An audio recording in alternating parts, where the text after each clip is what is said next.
Good morning and a very warm welcome to Pembroke Cricket Club for the second day of the T20 Festival, brought to you by Cricket Leinster TV in association with Cairn Homes. This is Super Saturday, and to get us underway here we have the Munster Reds taking on the Northern Knights. I'm Peter Boyd and I'm very, very glad to be joined by the head coach of the Leinster Lightning, Albert van der Merwe. Albert, you're very welcome to the commentary box. Good morning, Peter.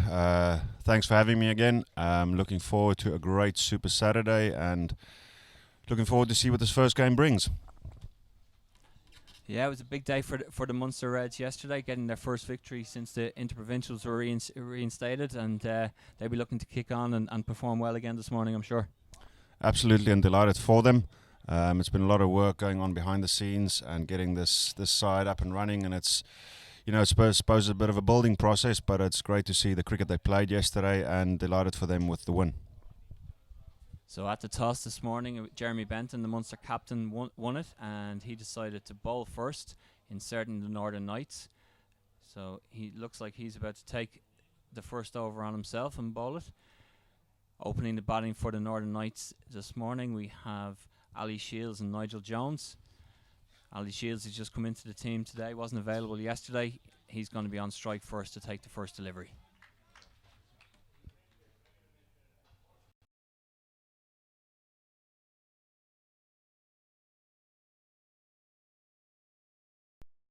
Performance? Yeah, Peter, it was a good performance. We'll see the first ball of the morning's play.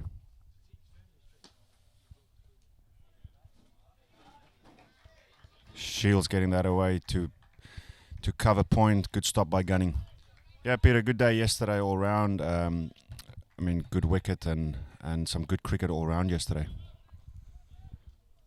Well, we saw a number of records tumbling yesterday. As I mentioned earlier, the Munster Reds getting their first victory as Benton comes in to bowl his second ball. And Jones gets it through the gap this time.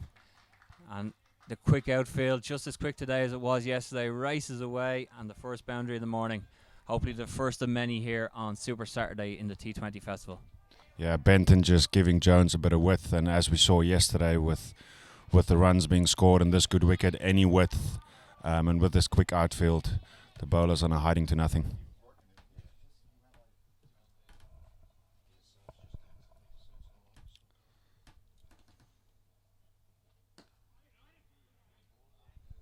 Running again with the safe hands and cover.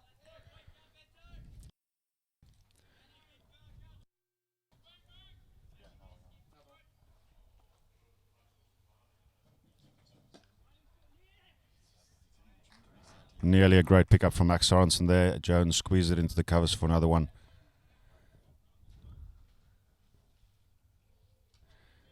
It's become a kind of a trend in 2020 cricket, sometimes spinners taking the first over.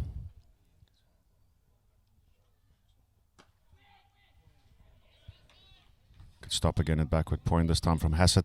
Yeah, spinners, 2020 cricket these days is, batsmen will have a look in the first over, assess the conditions, and sometimes captains use that ploy to get a spinner in for one over. She is using his feet this time, coming down. Just a single though, down to long.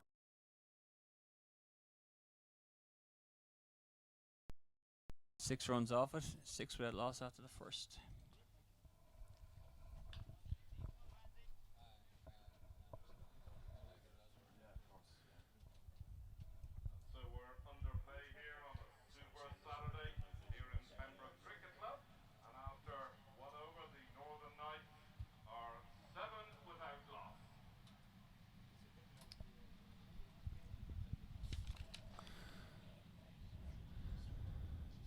Just sorting out his mark at the top of his run from the Wellfield Road end is Jared Barnes from YMCA Cricket Club.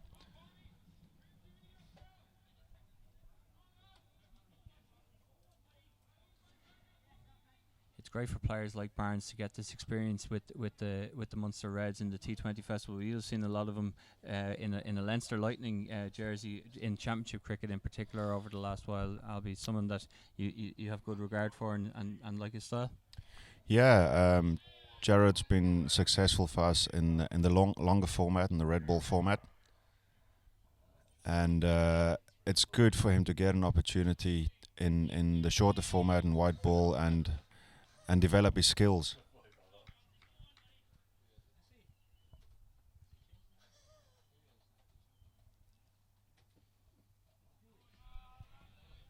She is looking to come down and made him show that aggressive intent right from the off, but missing out there. Yeah, like I said, Jared's been successful fast in the longer format. He's tall bowler, hits the deck, tries to land in red ball cricket, is very accurate, lands it in a similar spot most of the time, but this white ball and shorter format gives him the opportunity to kind of work on various skills. And big shot there from Shields. He's got a hold of that, and the first 6 of the day. Massive beautiful shot. Massive shot over wide long on cow from Alistair Shields. It's a second ball Barnes has bowled, same length as the one before. First one, Shields came down and tried to hit it over cover. This time he went the other way and with maximum reward.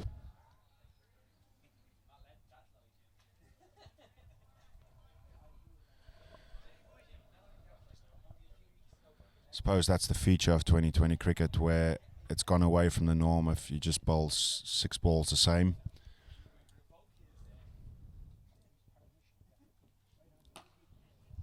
And another shot, lovely backward a point there from Ali Shields. Little bit of width offered from Barnes and he climbed all over it.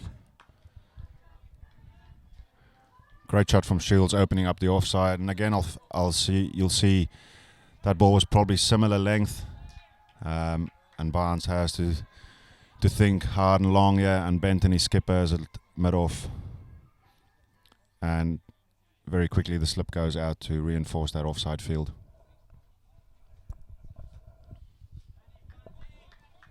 We saw yesterday the Munster Reds got off to a great start in the power play, taking wickets, and they kept the slip in well into the 8th and 9th over.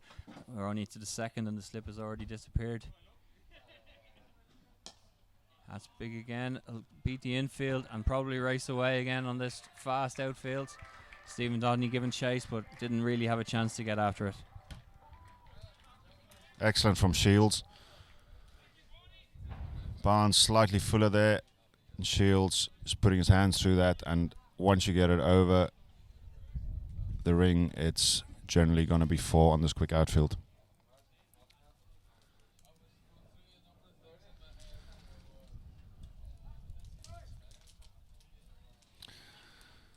Another change in the field. Benton brings up his deep square and cover goes out to sweep on the offside boundary.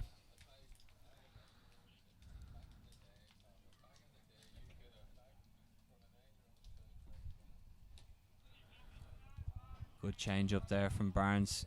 Slower ball. Delivers the dot ball, which are so valuable in the T20 format. Yeah, Shields will feel slightly unlucky. Walked across to the offside, trying to open up that leg side for himself, but good execution from Jared Barnes. Slow ball into the wicket, and he could only help it to square leg dot ball.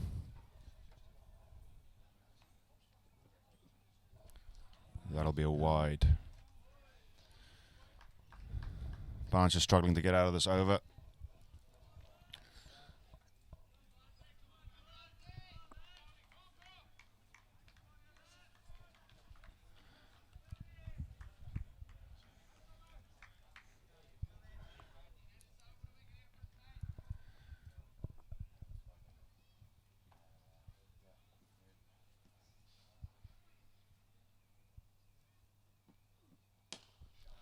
It's a beautiful shot.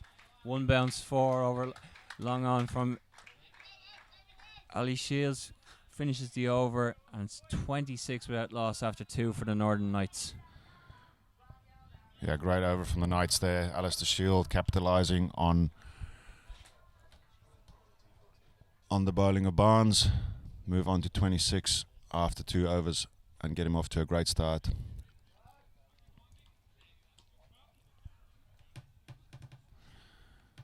So important, the first 6 overs. We've seen it yesterday. So after 2 overs, the Northern Knights move on to 26 without loss. We saw it. We saw it yesterday with the Munster Reds taking wickets in that power play and pegging the Warriors back. It's absolutely crucial in that first 6 to get a few wickets, and because if you don't, it's we've seen yesterday how the Lightning went about their task. And you may have caught over the PA system there. David Delaney coming on to bowl his first over, I should say, and this is something again we saw from the Munster Reds yesterday. 1 over spells from different bowlers trying to change it up, but maybe his extra pace might do something for the Reds here.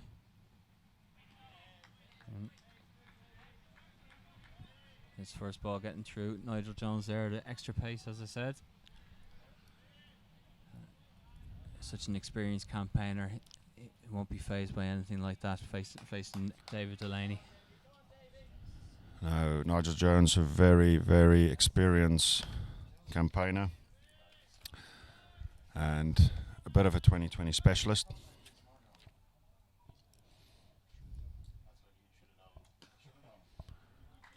And that's a lovely shot. Will it be cut off? No, it won't be cut off. There. Works it through third man area and Barnes quite fine. And Jones gets away a boundary. Yeah, Nigel, a very experienced cricketer. Capped 34 times for Ireland. And very good in the white ball format.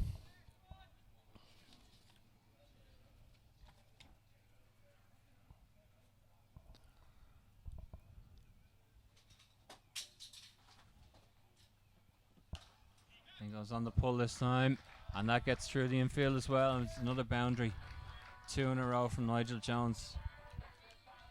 And really putting the pressure back on the bowlers, getting boundaries early in the over, and that really puts the pressure back on. Yeah, great start by the Northern Knights here on this first game of Super Saturday, brought to you by Cricket Leinster, with the great support of our sponsors Ken Holmes. Fine leg comes up into the circle and deep square goes out as Delaney comes in. And Certainly a nick through there. You could hear it from the commentary position here. And David Delaney has his revenge immediately. Nigel Jones nicks off, well held onto by Pretorius behind the stumps. And that's a much needed wicket for the Reds. Jones, dangerous player. Ali Shields going really well at the other end. But like we said, wickets in that first 6 is really important.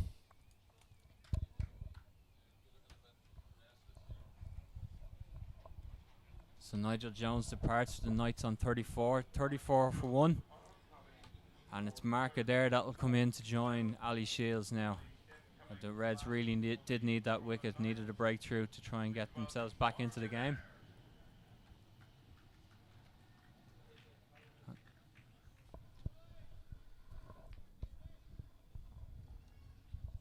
Your Mark Adair strides to the crease.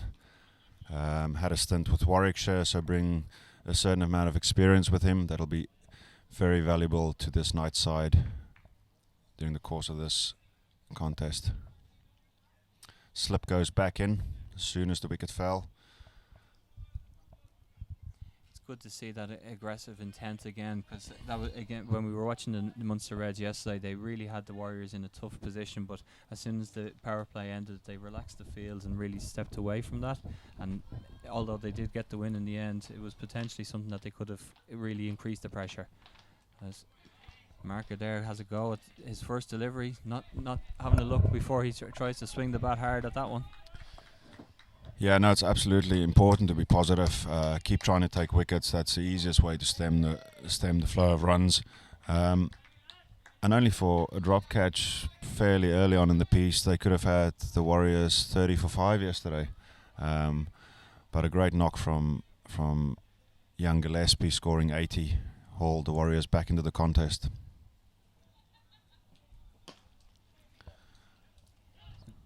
Tyrek hit? No. Set up lovely there. Fielder got it away quickly. A direct hit would have been a good question to ask, but got through safely. End of 3 overs. It's 35 for 1. yeah, gunning, good bounce of the ball there. Direct hit would have certainly raised the question. And generally, as we know, the direct hits are generally out. Super Saturday here in Pembroke Cricket Club. After 3 overs, the Northern Knights have moved on to 35 for the loss of 1 wicket. It looks like Max Sorensen is going to take over and bowl the 4th over, so 1 over spells continuing. Someone you know very well, I'm sure, Max. Yeah, played a lot of cricket with Max. Shirt number 23. Again, very experienced campaigner and a great exponent of this 2020 game. Max was capped 68 times by Ireland, and he's playing as well as ever. He'll be a great to help to a fairly inexperienced Munster side. It's always important to have you can't just have a team of youngsters who are trying to go out, because you know, victories like yesterday, you need to gain the experience, and the only way to do it is by playing, but you do need those experienced heads around as well to give you that bit of guidance.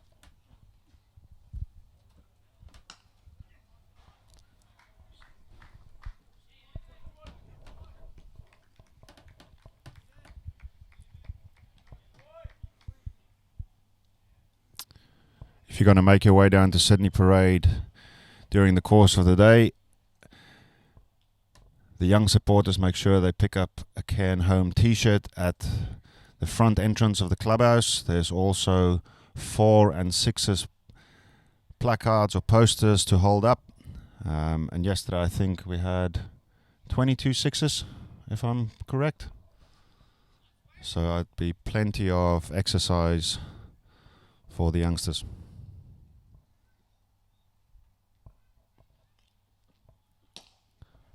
They get some more exercise there as that one is driven lovely from marker there, straight back down the ground. Beats Benton's the sparing drive at mid-off.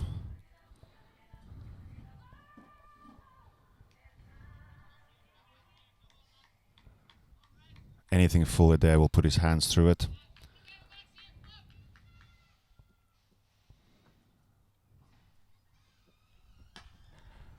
And anything short, he'll put his hands through that as well. 1 bounce, 2 bounces over the rope at long on.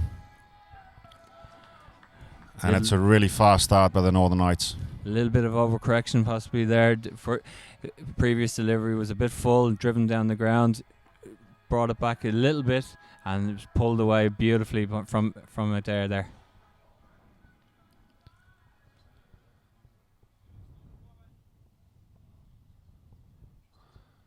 Change of field again.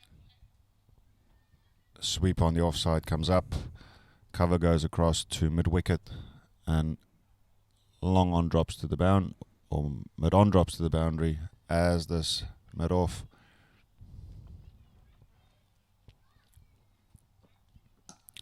Beautiful delivery from Max, right on the button. Very, very difficult, if at all, to get that away for a 4. Great skills by Sorensen. Nailed the Yorker there. Field setting suggests he has to be full and straight here.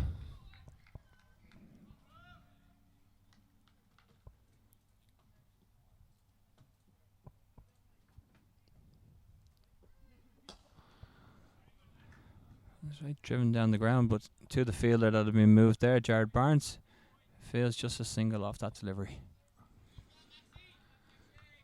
Good follow up that Yorker with that full ball. 1 down to long on.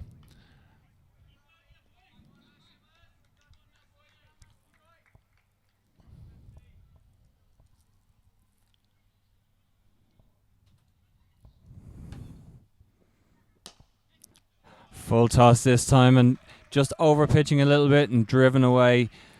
Beautiful shot through cover for 4 more. Margin for error so small. You can see what Sorensen was trying to do there. Try and get that ball in the block hole again. Just missed his mark on the full side, and Shields opens up the offside and beats extra cover. And that brings up to 50 for the Northern Knights in just 4 overs. 50 for 1 they are now. Really motoring along well. And as we say, this is just the first game of Super Saturday. Plenty more entertainment to come along throughout the day for all the families. So bring yourself along if you're in the Pembroke area. Lots of different things to get involved in. Kids Family Fun Day. There's bouncing castles, barbecues, ice cream vans and all sorts. Saturday here in Pembroke, and we have lots of great Cairn giveaways. Head up to the end of the pavilion, Cairn t-shirts, 4s and 6 cars. So make your way up there, some splendid prizes.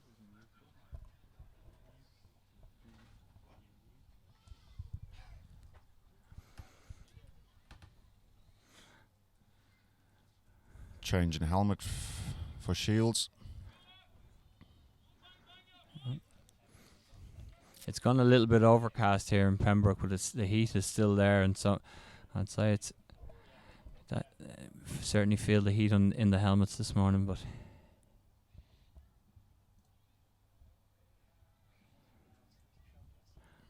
and while he's changing that helmet, there's a little bit of a team meeting taking place over with the Munster Reds deciding on the next bowling change. Looks like they'll stick with Delaney. Well, certainly yesterday, after he took 2 wickets in his over, he would have. I'm sure he would have liked to have continued bowling, and it was taken off. So, yeah. I'm sure there was discussion with regards to that as well. He changed ends yesterday, but after his first over, he's retained his end today. And it's become such a specialist job, bowling that first 6 overs. You know, some guys might have 1, some guys might have 2. But certainly the Knights have come out of the traps this morning and piled the pressure on the Reds.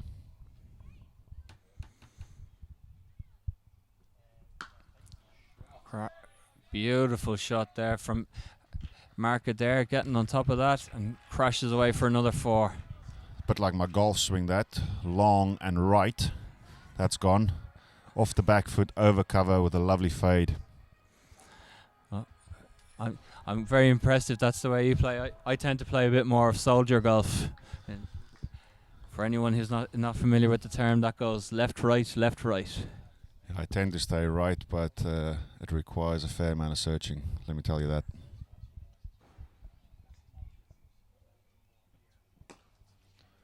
Well fielded there. Well down to stop that.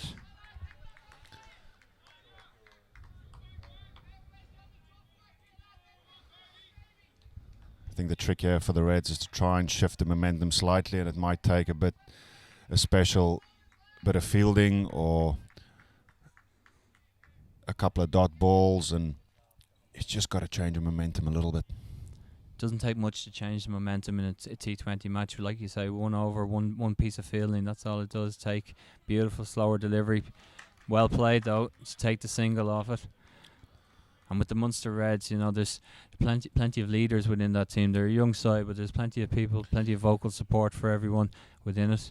You've 3 wicket keepers as well, so they're well used to talking and encouraging the team. And there's a few experienced heads there with Max Sorensen and others as well to encourage the side and keep them going. Absolutely, and Skipper Benton, experience, played New Zealand under 19s. And that's a wonderful delivery. That extra pace we talked about from David Delaney, and when he's on fire and when he can find it, he is a threat to anybody. And no better sight in cricket, that off-stump cartwheeling back 5-6 yards. That's a big breakthrough. Shields look really, really dangerous. Yeah, Ali Shields goes for 24, 4 fours and that 1 big 6 that he had hit earlier in his innings. But Knights or the Reds trying to get themselves back into this game. Maybe that is the shift in momentum that they were looking for. And there you can see beautiful delivery from David Delaney, and as you said, Albie, the off stump taken out of the ground. Fantastic delivery from David Delaney. So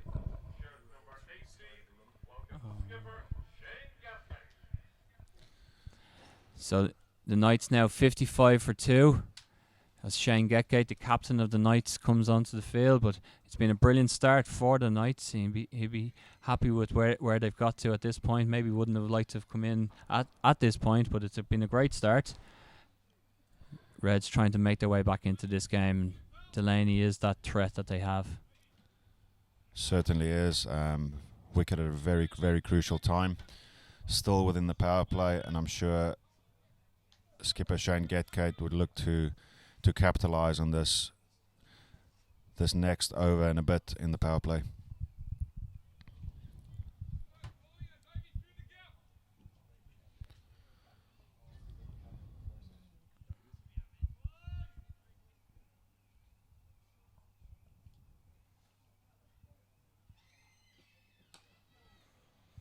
Off the mark immediately, Getgate, and gets back for the comfortable two. He had us under threat in the warm up earlier on. He was in the nets having a throw down, and he certainly was striking the ball cleanly himself. So he'll be looking to pile on a few runs himself, I'm sure, in this innings. Yeah, 2020 cricket these days, it's safer to be on the field than actually off it sometimes, with the way these guys are hitting the ball.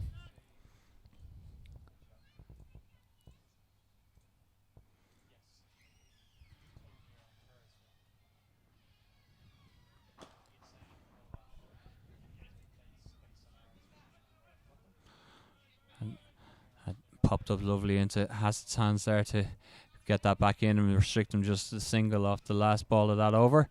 It's 56 for 1 through 5 overs. Good over from David Delaney, pegging it back a little bit, picking up that wicket. So after 5 overs, Northern Knights are 58 for the loss of 2.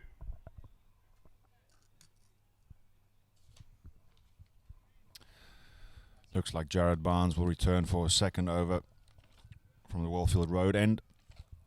Let's see if he can get this Munster Reds out of this power play and hopefully pick up another wicket.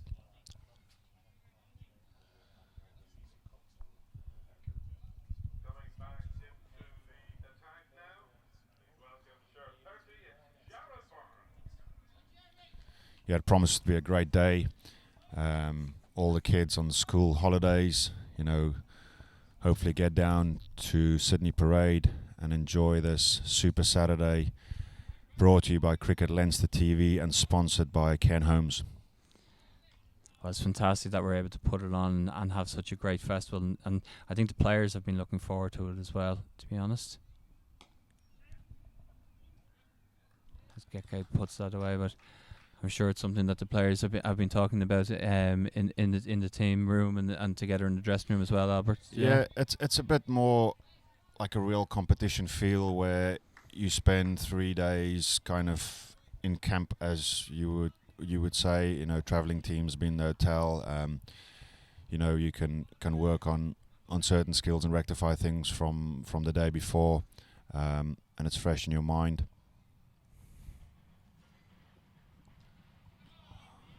And I think it's important as well. It should be a showpiece event that gives people to come down and watch and see players whose names they only know potentially. It gives the Irish coaches and support staff opportunity to see all these guys in one venue, similar wicket, and see how they go about their business. Crashed away. Market there just rocking back onto the back foot, pulled away. Beautiful shot for 4 more. Yeah, that's that kind of red ball first class length that Barnes bowls, and they're loading up on the back foot deep in the crease and deposits that over the deep mid wicket boundary.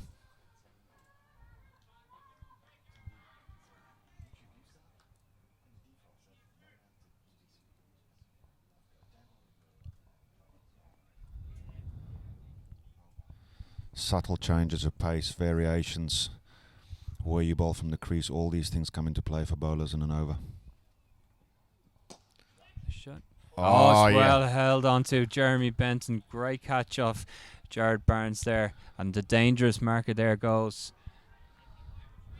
Benton delighted with that catch. Instead of throwing it up, he nearly threw it over the boundary on the far side. But that's a massive, massive wickets for the Reds, picking up another wicket at the back end of this power play.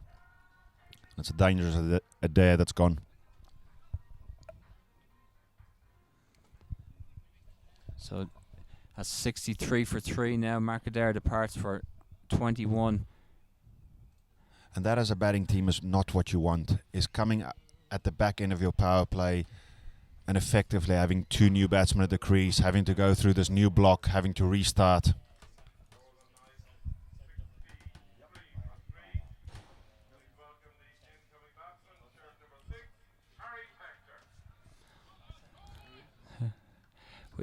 With the, as you say there, Ellie, with the fielding restrictions being released in just a couple of deliveries now, and you're looking for 2 set batsmen then to be able to really accelerate on and push the run rate up, and now you've got somebody coming in fresh who's got to really settle first before you can afford to do that. Yeah, absolutely. You know, the power play is massively important, but that next 4 overs, that block where hopefully you've got 2 set guys in, and for the next 4 overs going at, you know, fairly low risk cricket at 8, 9 and over, picking up a boundary and over, but keep rotating the strike with the field potentially going out. But now you've got 2 new batsmen in.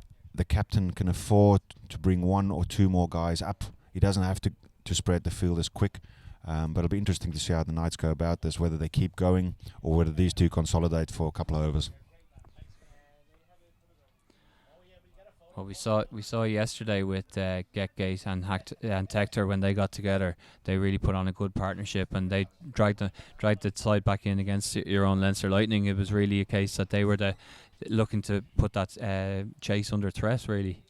Absolutely, they batted really well, the 2 of them yesterday. And while the 2 of them were at the crease, they held the key. You know, if one of them went to the end, that chase could have become a lot closer. But at the minute, they're going to get to the back end of this power play now, and it's still a good power play. Probably lost 1 wicket too many that they probably would have wanted to lose, but be interesting to see how they go in the next few overs here.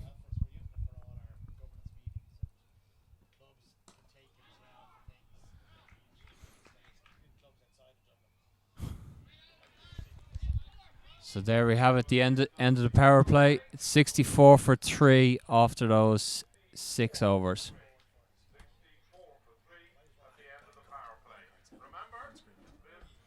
So there we have the batting card for the Northern Knights after 6 overs and through the power play.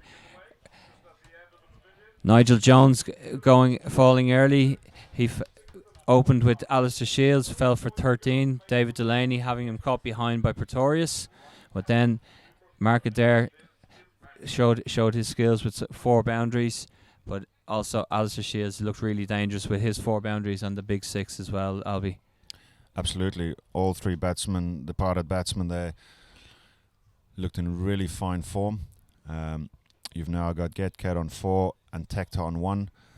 And as soon as the power play's over, Benton comes back on, and he's going to look to squeeze. So there we have the bowling figures as well. Jared Barnes looking a little expensive, but David Delaney taking the 2 wickets, very, very importantly.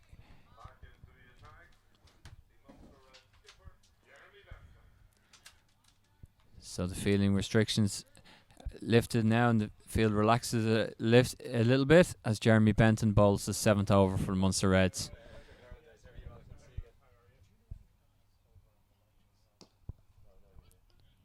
Yeah, Benton's opted straight away to have the 5 allotted fielders on the boundary, and he'll be looking here to go a runner ball and go through this next few overs.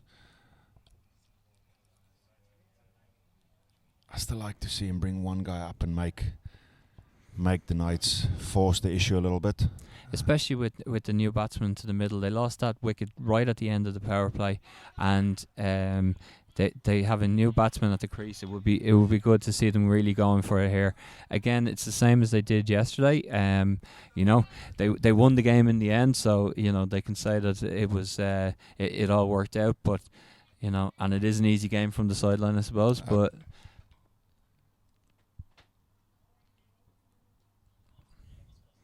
So wide ball, Tector attempted reverse sweep.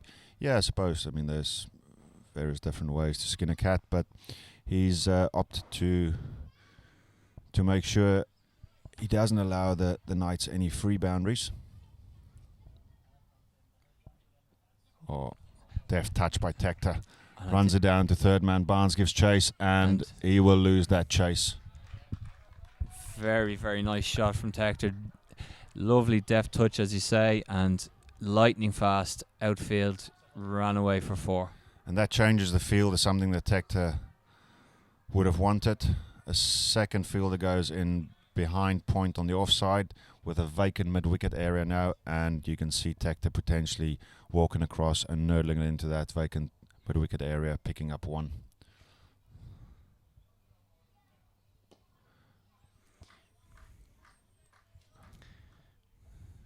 Certainly tried to do it there, and there's a future in this game for you, I think, Albie.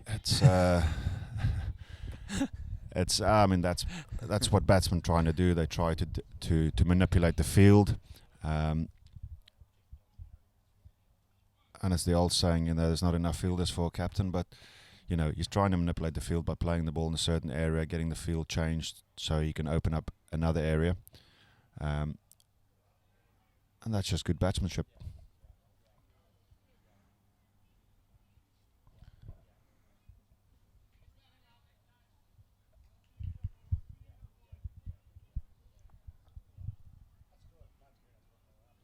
Oh, a little bit of bounce there from Benton. Bounce and turn. I'll just add a little bit of doubt next time he comes on to bowl it. But it's 72 for 3 off 7 overs. So still going at over 10 and over. They just put the brakes on a little bit the last couple of overs the Reds have, and so they'll be happy with that. As Yaqub Ali looks set to bowl the next over. And I think as we go on throughout this day and this weekend, you'll find the wicket becomes a little bit more abrasive, and the slow bowlers and spinners will come into play a lot more. Coming into the attack, please welcome Yaqub Ali.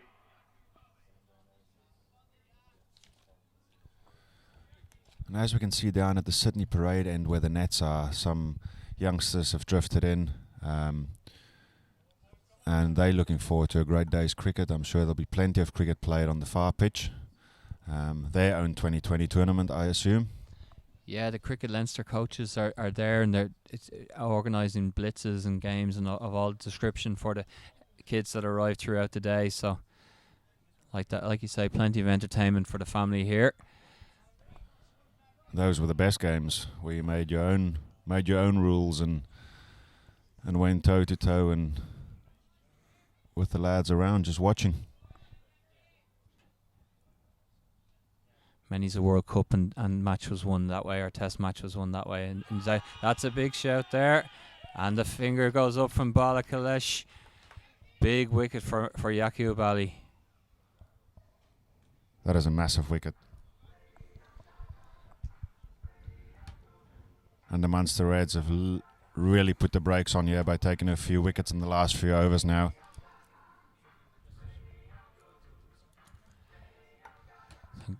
Getgate trapped LBW by Ali for 5 off 5 deliveries, and the Knights now 72 for 4.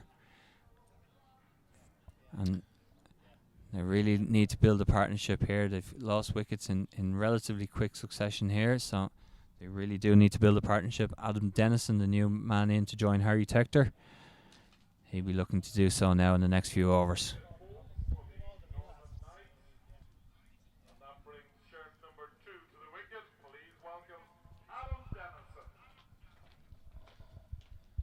Slow trudge off the field from Getgate. Very disappointed. Naturally so. But this brings Adam Dennison to the crease. Young Warringstown batsman.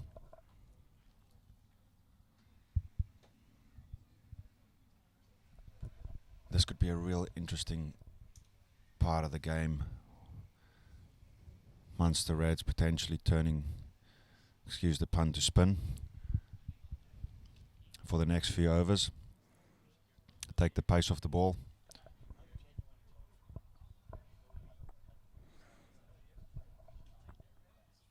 as you said, it's something that's going to become more of a factor as the weekend progresses. Is spin bowling, but they certainly have the exponents here that could get advantage from it early on this Saturday morning.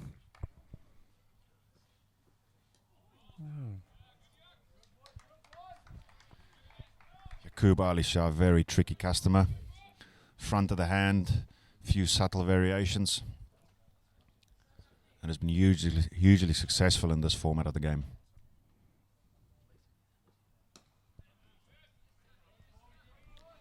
He's very flat, doesn't give him a lot of loops, very difficult to batsman to run down at him.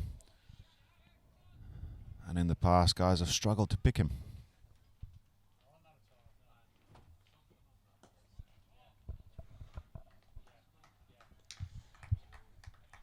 Of course, Yaqub Ali had a few years playing with the Leinster Lightning before. You would have played with him yourself? Yeah, Ali? I had 5 wonderful years with Yaqub at YMCA, and then a season with him in the Leinster Lightning side.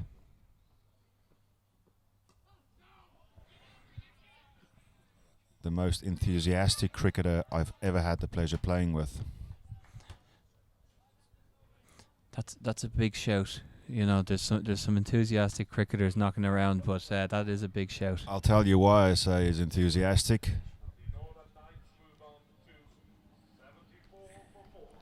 He resides in Tralee in Kerry, but drove up for 5 seasons to play his club cricket in Dublin. So if that's not enthusiastic, I don't know what is. I think that wins out all right. Yeah, that's as you said, he's playing his cricket with County Kerry Cricket Club at the moment. So yeah, might be the time of his life where it's just a bit handier. But that is commitment. No, absolutely. That wins the raffle ticket. And speaking of raffles, anyone that comes down to the ground today, they will be entered into a draw for 2 tickets to see Michael Bublé this evening. So you make sure to get yourself down here and get a ticket, because they will be 2 tickets that will be much sought after, and we want to make sure that you can get yourself into that draw and see if you can go along to see Michael Bublé this evening. Excellent prize, that. Big fan, Peter? I can't say I'm a big fan, but I do enjoy a little bit of Michael Bublé. It's something that I've been known to stick on in the car, a little CD of his best hits.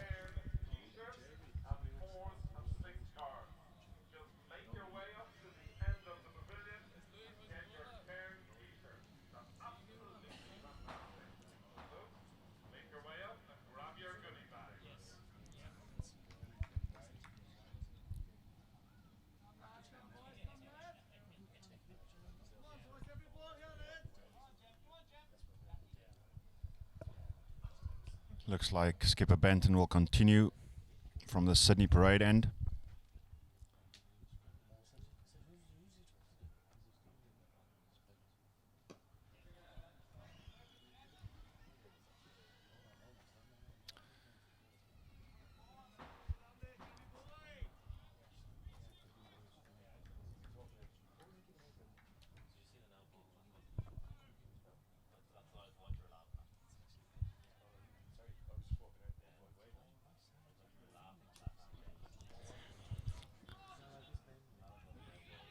No.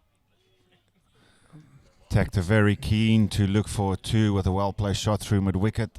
The boundary towards this side is slightly shorter than the one on the other side, so the fielders will be well aware of that. But nonetheless, great intent shown from him there. Great intent, and they're picking up those singles comfortably, you know, and then trying to turn them into 2s as well. As Dennison goes down the ground, meets it on the half volley, and beautiful shot. It's a great option from Adam Dennison. Got to the pitch of the ball and cleared cover, and it runs away in this quick outfield.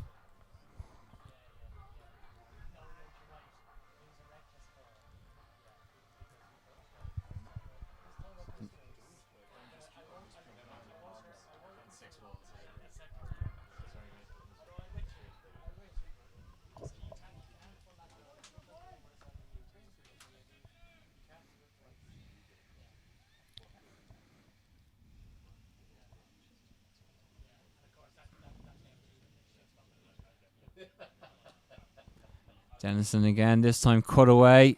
And once again, no chance for the fielder. Barnes this time to cut that off, and it just races away for 4 more.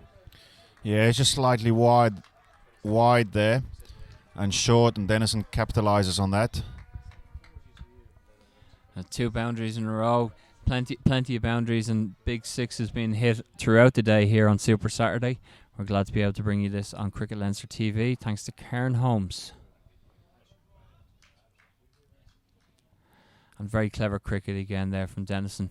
A couple of boundaries and then just a single to rotate the strike, keep the scoreboard ticking over, but clever cricket all around. First thing your coach tells you at 11 years of age, if you hit a boundary, get down to the other end. Tector going for the big sweep there, and he's given out caught behind. Pretorius with the quick thinking behind the wicket. Managed to hang on. Good catch by Pretorius there. Came off Tector's glove by the look of it.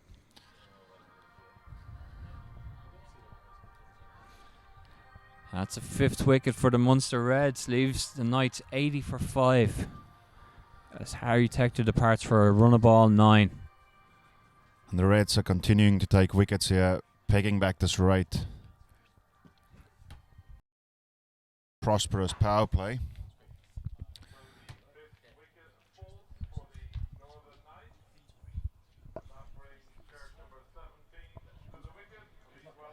Pretorius with, yeah, as you say, I'll be very good power play for the Knights. They looked in a strong position, but they just lost that wicket in the last over of the power play. And since then, the Reds have been really good, pegging them back both run rate and taking wickets as well. And with that last wicket of Tector falling there, they're now 85 for 5, and we're well into the 9th over. Actually, that was the last ball of that 9th over. So it's 85 for 9, just approaching halfway in the innings.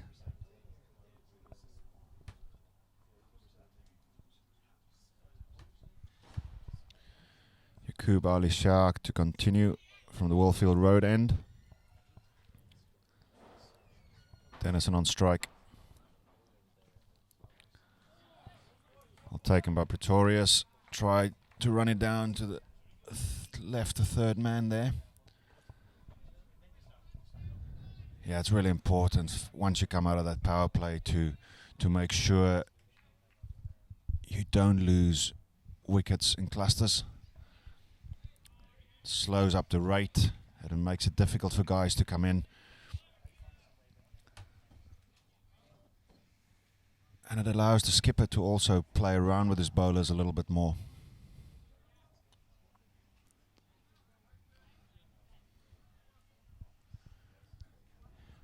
Plenty of changes in the field throughout this innings.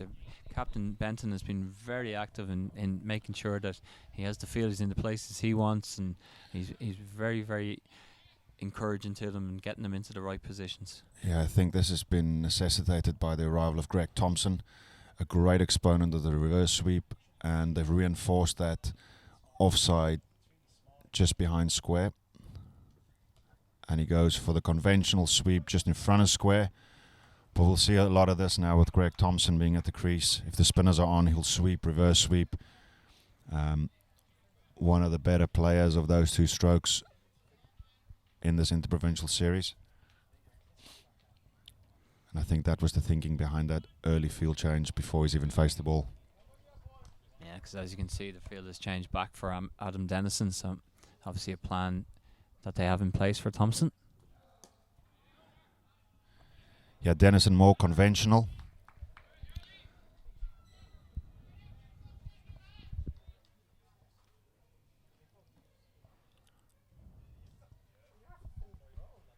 Oh. Stumping chance wide down the leg side. Yeah, Dennison and Thompson both from Warringstown, so they would have played with each other a lot and batted together quite a lot. So be interesting to see how they go through the gears here.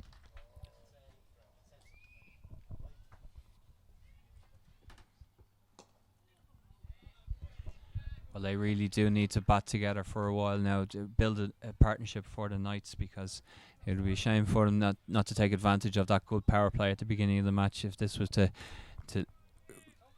run out for them and not build a high score. Peter, we coming to the end of our stint now. Will we venture a guess what the total would be? We'll venture a guess. Will it be an educated guess, or will it just be a guess? But that's it. That's 10 overs gone. It's 87 for 5, 89 for 5, and I will venture a guess of 153. We'll see how that pans out, Peter. Thanks for that, and we'll hand over now. It's Andrew Leonard and Greg Mullins to take you through the last 10 overs of the Northern Knights innings.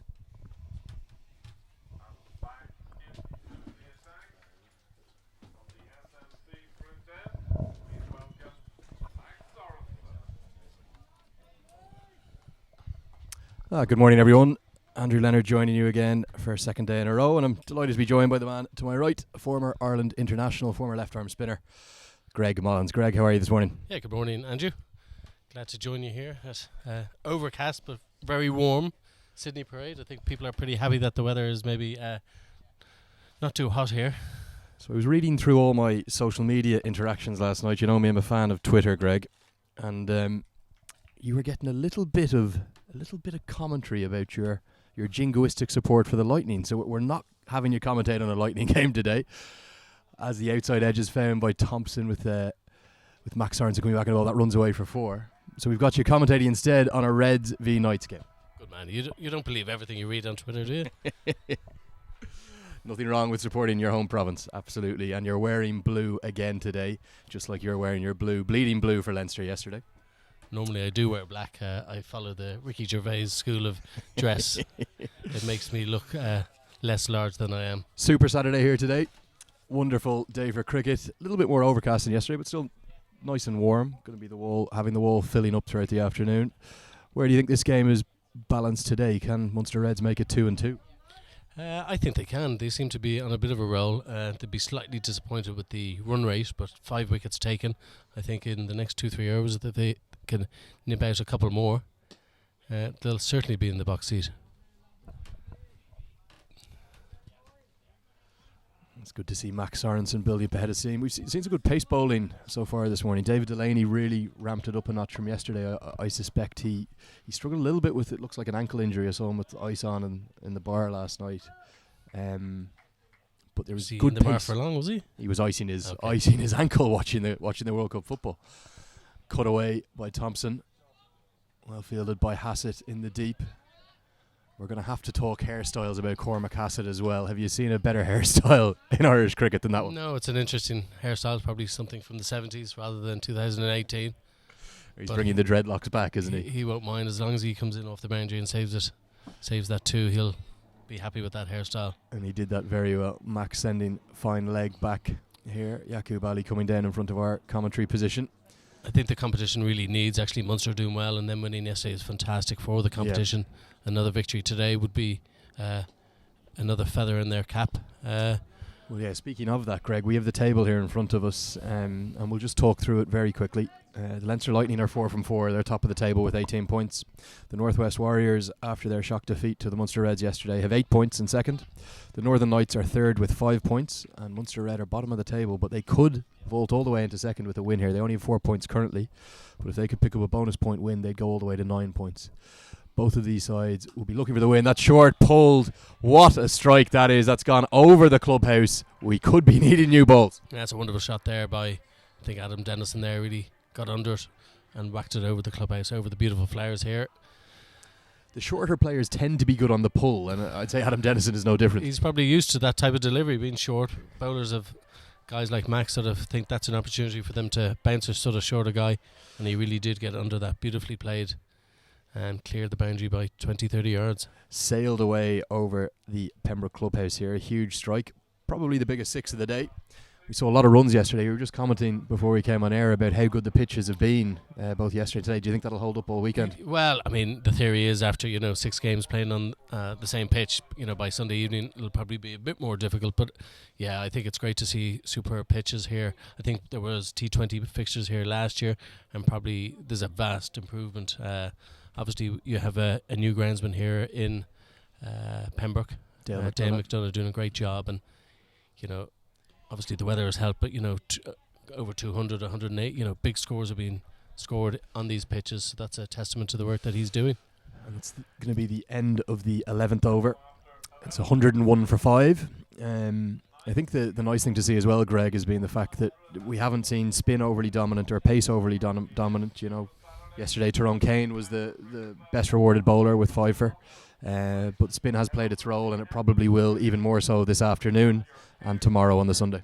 Yeah, indeed. Like a drier pitch, dustier pitch, spin bowlers will come into it, but at the end of the day in T20 cricket you'd still expect the bat to dominate the ball, and generally when bowlers do well in T20 cricket, it's sometimes a case of being in the right place at the right time. Yaqub Ali now from the Sandymount end. He's 1 for 7 from his 2 overs at the moment. You were talking about my Twitter feed, your Twitter feed earlier. My Twitter feed sort of also noticed you refer to, I think, the SMC end. The SMC print and Is design that end, a new, correct. Is that a new end for here at Well, look, Sydney Parade, or is I it think not the Steve McCarthy, a St great John's Road end? Steve McCarthy, a great supporter of Pembroke and Leinster cricket, getting his due mention there. You obviously get some free printing done there. Well, I think there's been a few banners around the ground placed up. Short, swept away nicely by Thompson. Good exponent of the sweep. Let's talk a little bit about Greg Thompson, Greg Mullins, in the commentary box next to me. He's only 30 years old. It feels like he's been around at Irish cricket for an awful long time. He certainly has, and he's been... the one thing I will say about Greg Thompson is that surprised me recently was on, I think it was the third day at the Test match. There was a ceremony for all the past players of Irish cricket, and he came along and joined us. Yeah. I was somewhat surprised to see him there. You felt he's more in the line of a current player. Well, I would have thought he was more, certainly not a retired international, but maybe that was his decision. He says, maybe I am a past player, and he wanted to join the rest of the lads. So I never asked him, but I was certainly surprised to see him, because he's certainly not of an age profile of the majority of the players that were on that field there that day. It was a great occasion and a great concept by Cricket Ireland to bring the former internationals along. But yeah, perhaps a touch surprised to see Greg Thompson there. Could be a run-out opportunity. Direct hit. Umpire considers. Given out. He's thought about it. That's the 6th wicket. 103 for 6. Probably wasn't one there straight to the fielder. Thompson trudges off very disappointed, but Dennison was the one who called him through. Yeah, we're obviously not in a great position here, but unfortunately for Thompson, he has been run out. I often wonder when an umpire takes such a long time to give a decision, does that not mean sort of the benefit of the doubt to the batsman? It looks like the direct hit might have made the difference there, Greg, and often the direct hit can be the difference between it being out and not out, as we see on the TV replays. No third umpire here today, but our umpire at the Sandymount end was happy that was out. The 6th wicket, Thompson very disconsolate walking off, isn't he? Yeah, I mean, the only reason he can be disconsolate is if he felt he was in. He's certainly disappointed without doubt. And runs and wickets continue to fall at a great rate here. We're having nothing but entertainment on Super Saturday at the Hanley Energy T20 Festival at Pembroke Cricket Club.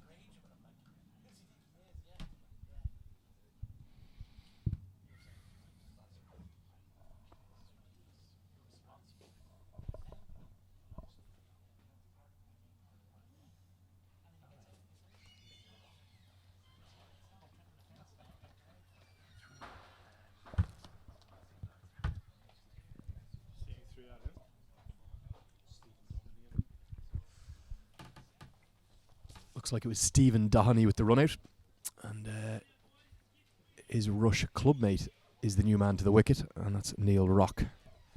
And quite a way down the order at number 8, but he's got a good 9 overs here to get some runs on the board for the Knights. Dennison works that down to long on. You're a bit surprised to see someone of the calibre of Neil Rock batting as low down as number 8 for the Knights. Yeah, but to be fair to the Northern Knights team, if you look at their batting order, they've got good quality, really, all the way down. Mark Adair probably for me is the one batsman probably coming in at 3. He's probably just playing a sort of pinch hitting power play specialist role. Power play role. After that, different to the Leinster Lightning team, you could probably have any number of different batsmen in different positions, and they'll all equally do a good job. Yeah, all capable. We change of bowling at the St John's Road end. David Delaney, and I think he's someone who a lot of people in Irish cricket are very excited about. He's bowled at great pace at times last season and this season. He's really put on a yard. Certainly probably the fastest bowler on show this weekend. Certainly, I mean, David's a very exciting prospect. He's one of these bowlers who may go for a few, but as you've seen today, he's picked up, the first 2 wickets. He's got Shields and Jones back in the pavilion. So he will maybe go for a bit, because basically when you bowl sort of late 80s, early 90 miles an hour, anything on it on the ground like today will travel, but he is a wicket-taking option. And that's something we need, wicket-taking options in T20 cricket up front. He looks to have that X factor, Yeah. and certainly as we see him come into the wicket here, he leaves nothing behind in his action, does he? He gives it his all. Yeah. Slower ball there, full toss, but difficult to get away. Just work down the ground for one. And Neil Rock's going to have to get his skates on, and he does. That's nice to see a bit of variation. It's not just bowling six balls at the same pace. It's good to see that David is trying to work on different types of deliveries. Yeah, and it's been a real standout of the festival so far, that obviously with the advent of T20 cricket, the bowlers have had to find new ways to stop the batsmen from getting the ball into the slot and getting into their rhythm. The IPL in particular, and all these guys would be sitting at home watching it. And Tyrone Kane was talking to me yesterday about the knuckleballs that he bowled, and they got him great reward with 5 wickets yesterday. Yeah, I think sort of the younger guys today don't have a fear of trying things different as probably the older fellas who are more reluctant to try and do something that they haven't normally done. So yeah, More set in their ways, yeah, perhaps, exactly. Craig. Yes. I think that's the word. Rock works it out to point for a quick single. Robert Forrest doing the fielding there. Strange to see Robert without the gloves on. But obviously 2 high-quality keepers in the team. Nicholas Pretorius is taking the gloves for the Reds To today. be fair, I think his Clontarf teammates wouldn't be too surprised to see Bobo not donning the gloves here at interprovincial level. Is that right? He does the a talking He does Clontarf. the talking Clontarf. He does a job there, but maybe when you've got the quality of Pretorius behind the stumps, I think Bobo's A little bit of iron gloves behind the sticks. he's quite happy to be. I'm sure he'll be fighting his case with you on that later. No, I don't think so. I don't think he'd disagree. Delaney hits a Yorker length through to the keeper, well picked up by Pretorius behind the stumps. He's starting to get a real bit of pace up from that St. John's Road end. And he's going to come into Denison, who's on 22. Oh! And that's going to be a no call. It's come out of the hand completely wrong. An apology immediately from Delaney towards the batsman, and you could see he looked down at his hand. It looked like he might have sweated up, and that's just slipped out completely, isn't it? Absolutely. I think, I don't know what the rule is, or the law, should I say, but possibly one more of those. Can be taken off. He can be taken off. I don't know if it's 2 or 3, but certainly. It's 2. Is it 2? Oh dear. It's two intentional. So that will be a free hit. I could be wrong. I'm looking at David Streak next to me. I think that's the first free hit of the weekend. And he comes. He hits his Yorker superbly. Denison can't get that away. And that is the first free hit of the weekend. Delaney straight back to his Yorker length, and he's just gone very kindly to Denison there. Apologised. They punched gloves. That was a nice moment. Bit of spirit of cricket there. Yeah, it's good to see. Good to see. David Delaney is a probationary member of the MCC, so I would expect nothing different from him. And Just going back onto that, we were involved with the MCC there a few weeks Yeah. ago, and David was playing up north all week, so he couldn't be part of the tour. But every Thursday night of that week, we always have a sort of get-together, a tour dinner. And whilst David wasn't involved, he was meant to be, but had to pull out. He came straight back down, straight to the restaurant where we were having our tour dinner, and joined us at 10:30, which I thought was brilliant to see. very good from him. Yeah. Signalled wide from Delaney. Just the radar going a little bit off. Tell us a bit about your involvement with the MCC. There is an MCC Ireland. Yeah, well, I'm as sort of taken over recently as the area representative for Ireland. We play the guts of 12, 14 fixtures a year in Ireland. That's actually within the island of Ireland, as the Correct. Marylebone Cricket Club. Yeah, we play. Ireland. It's MCC Ireland. MCC Ireland. Okay. MCC Ireland, and with that, the teams that we put out are primarily Irish members, Very both good. north and south of the border. But also we have players that come over from England, Scotland, and further afield to play in those fixtures. And they would enjoy their tours to Ireland, That's I, great. I suspect. I mean, the MCC Schools Week, we start off in County Kerry Cricket Club. We then go to Cork and then come back to Dublin and play 3 fixtures in Dublin. So it's a superb week. But what's exciting about MCC Ireland this year on September 6th, we are going to follow up in the footsteps of the Irish cricket team. We're playing at Lords September the 6th this year. So we'll have, I think, a couple of T20 matches in Lords. Who are you playing? I certainly know we're playing against MCC Wales and I think MCC South. So it's going to be 2 nights in London, real celebration of all the guys who have been involved in Irish MCC cricket over many years. Wonderful. Probably the guys that we'll have playing is guys who will never have played at Lords. So sort of This will be on the main oval at Lords, or will it be on the nursery oval? Main pitch at Lords. So no, it's an exciting development for us. But no, it's good. MCC, it's good to be part of. Just a change of bowling here again. Max Sorensen back into the tack off the long run. He's going to come into Neil Rock. Short wide, cut away, super piece of fielding. Senan Jones on as sub-fielder, I think. And he's made a great stop with his left hand there. You were talking about your MCC role, Greg, and you mentioned that you start off those tours that they come across for down in County Kerry. Is that the Oyster Oval? Is there a better ground? It's a better looking ground in Irish cricket, in world cricket? I've been down there the last 2 years. I've also holidayed down in Kerry, and I tend to holiday down in Kerry. The weather is really bad. But actually, the last 2 years we've been down in County Kerry for that fixture, and the weather's been absolute sensational. What's also wonderful about it is there's a gentleman, I'm sure you know, David Ramsey, who's down there, and he treats us superbly. We have a great fixture there. We go back to the hotel, quick change, back to the Oyster Tavern, which is very close to the ground. Wonderful hospitality. There's a wonderful dinner and a few drinks, and back to Tralee and early to bed for the game the following day. I suspect the early hours of the morning to bed you're referring to there. Dennison back onto strike as Sorensen comes in. Hit wide of long on. That could run away. And it's going to run away quickly across this fast outfield. The Knights needed that, their first boundary. They get off the Nelson up to 115 for 6 in the 14th over. It's a tricky one as a batsman here, Greg, isn't it? Do you stick or twist? You've only 4 wickets to play with. Do you keep swinging or what do you do? I think you just got to play your natural game. You know, I think Dennison will sort of continue to sort of pick up anything short, anything on his legs. He'll flick through mid-wicket. I think Neil Rock certainly is not going to go to plan B. He'll sort of play his innovative style of cricket and just go for it. I think the days of sort of sticking the head down and playing through the line and, you know, playing percentage cricket in T20, that seems to have sort of gone out the window. At the end of the day, you know, no matter what, the Northern Knights need to get above, you know, 150, 160, certainly, to challenge this Munster team. Well, the interesting thing was yesterday, Munster were chasing 162 against the Northwest Warriors, and they chased it with such comfort. I think if the Knights can't get up to 160, they're going to be short of what could be a winning score here. Worked away, and Gunning does the fielding, and just a single. Sorensen proving a little expensive. He's only in his 3rd over, and he is none for 32 at the moment. So certainly he's going to be disappointed with that. He's going to be looking to add to the wickets column here. It's very negative, Lenny, of you. Absolutely not. He's just a little expensive. He'll be disappointed with how he's going so far Well, today. that's okay. I think Max would say that himself. Okay. Number 23 in his back. Popular number in world cricket. Shane Warne obviously made it famous coming into Rock. It was actually quite interesting. I live in Goatstown. I was sort of driving through Goatstown there the other day, and I saw Max walking down the road in a string vest, muscles pumping out, carrying the biggest roll of toilet paper that I have ever seen a man carry.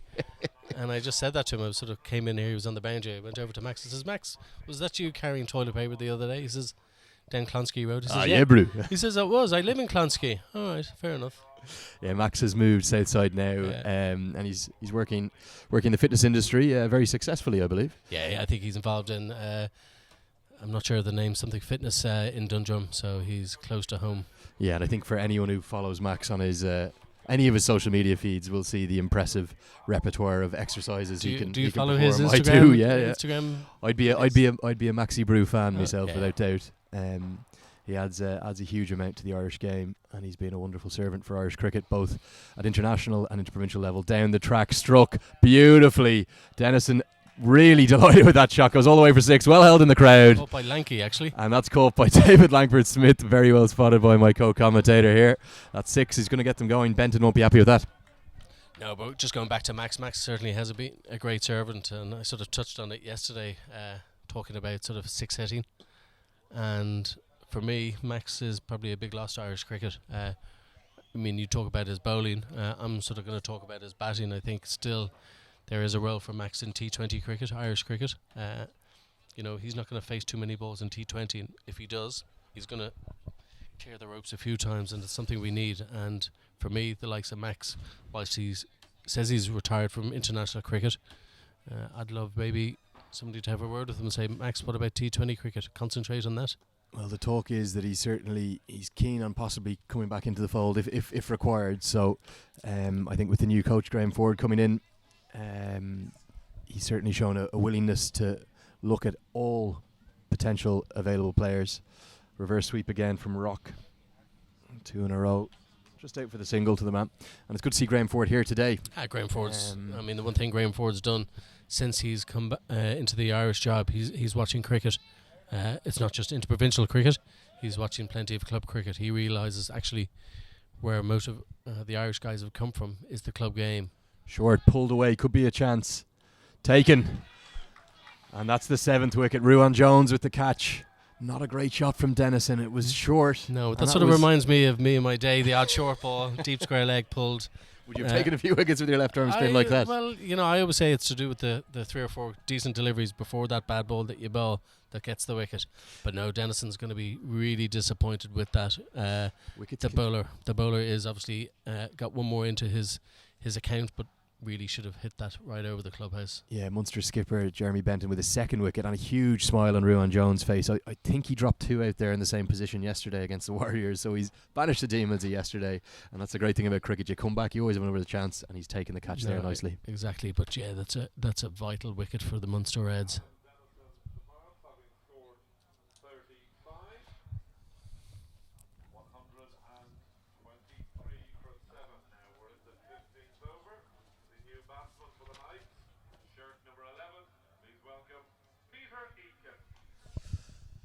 First appearance of the weekend for Peter Eakin, and talk about X Factor. He's a man with a bit of X Factor. Yeah, I've seen a bit of Peter over the last few years, more so with the ball than the bat. And yeah, he's a sort of innocuous looking bowler, but actually his skills, he's got good skills in this format. Changes it up a bit, doesn't keep it simple. And I certainly remember watching him in Warrenstown. He had a great day for the Northern Knights a couple of years ago, bowling really well. And a real sort of specialist type, sort of one day sort of cricketer. Not express pace, but did a job. Also hits a big ball down the bottom of the order. He's been known for a big strike rate, so let's see what he can do here to Benton. Interesting they didn't manage to cross there when the new man was on strike. Well, you might say it was the last ball of the over. Maybe they realised one ball is better than. Yeah. But no, I think that was fortuitous rather than. I will give them the benefit of the doubt. Some advanced level thinking. So let's bring up the scorecard on screen here and have a quick look at this Northern Knights card.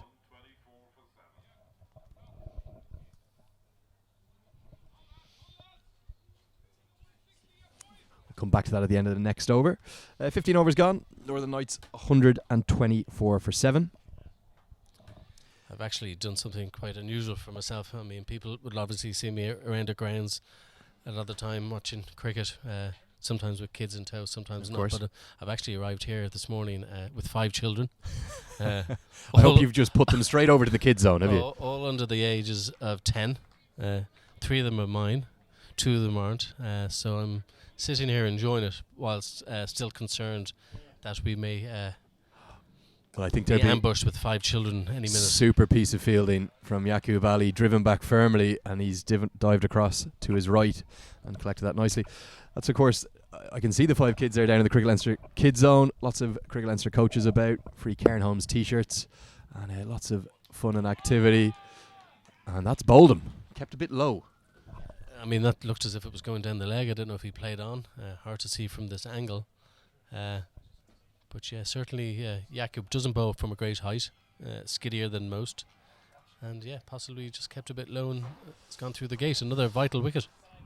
That's the 8th wicket down now, and the Knights in all sorts of bother. 124 for 8, still more than 4 overs to bat, and the tail enders are going to have to do a job to get them up to a competitive total here now.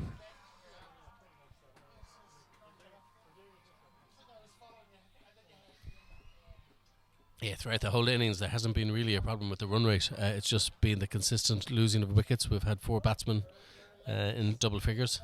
Nobody scoring more than 24 runs really at this format. You need to turn one of those 20s into a 50, 60, and then you have your power score comfortably of 150, 160. For the Northern Knights, the new batsman wearing shirt number 4 is Jacob Mulder. Jacob Mulder, the new man in at the crease. Obviously best known for his leg spin, but a handy batter down the order as well. Can strike a big ball. He's going to face fellow spinner Yaqub Ali, who's got his tail up here really. Been very economical, going at under 4 and over. And he'll be looking for more wickets, won't he? You know as a spinner when you get the 9, 10, 11 and you're looking for wickets, aren't you? Yeah, but what's wonderful to see, to be fair, is we're in the 16th over at the moment, and the Munster Reds have a slip in. You don't see that too often in T20 cricket. Good adventurous captaincy from Jeremy Benton. Munster Reds later. I think their tail is going to be up after yesterday's win.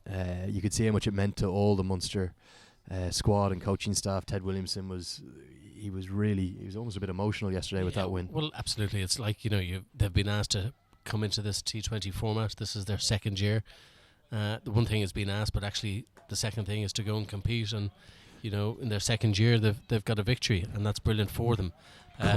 Cut away, super piece of fielding restricts them to just one run. There should have been 2 there, really. Yeah, absolutely. But what's fascinating, if they can get another victory here today, so if they have a couple of victories, they might be saying, listen, IP 50 next year, please. Absolutely, yeah. And that's going to be pressing the case for Cricket Ireland. In comes Ali. Oh, dear. I'm not sure Mulder knew a huge amount about which way that was going right there. Super bowling from the Yak. Fantastic spell. And he's finished off his 4 overs with 2 for 11. Fantastic bowling by Yak. It'll be interesting. This is possibly the first time Graham Ford has seen Yaqub bowl. Be interested to see what his thoughts are on him. We talked about this yesterday, about having something a bit different to T20 cricket. We saw it with the Indian team. They certainly have not only difference, some brilliance with their bowling attack, and certainly Yaqub does bring something a bit different to the spin bowling unit. It was in fact 2 for 12 he finished with, just as our graphics updated. Yaqub would be in the vintage era of his career, but as you see with spin bowlers, that doesn't necessarily matter. Like, you look at the likes of a Brad Hogg, who was bowling internationally into his 40s. Should age matter for a spinner? Not really. I mean, I think probably we have to be fortunate enough to sort of think a bit sort of deeper than just 15, 16 men for the Irish team. If we can sort of spread the talent across a few different formats, and maybe turn around to the likes of Max, Yaqub. I'm not saying they're necessarily the people that we want, but if we can sort of turn around to certain cricketers and say, listen, you just focus on T20 cricket. And the Yak has a massive smile on his face. He sticks the tongue out next to us here. He's delighted with his 4 over spell. And Delaney is coming back, and Munster are looking for the kill here. They're looking to finish this off, hopefully in the next couple of overs, because they will be disappointed, the Munster Reds, if the Northern Knights do bat the 20 overs. Well, the Munster Reds are going to be motivated not just by getting that second win, but if they can win with a big margin here, take the bonus point, they go into second in the table. That'd be huge from bottom of the table coming into this weekend's cricket. Yeah, absolutely. I mean, Munster played in this is obviously their second year, as I mentioned, but they've had opportunities before. They've been close before in this T20 format, so actually now at least they've got the monkey off their back, and actually when you do get the monkey off your back, you tend to sort of follow it up with good performances.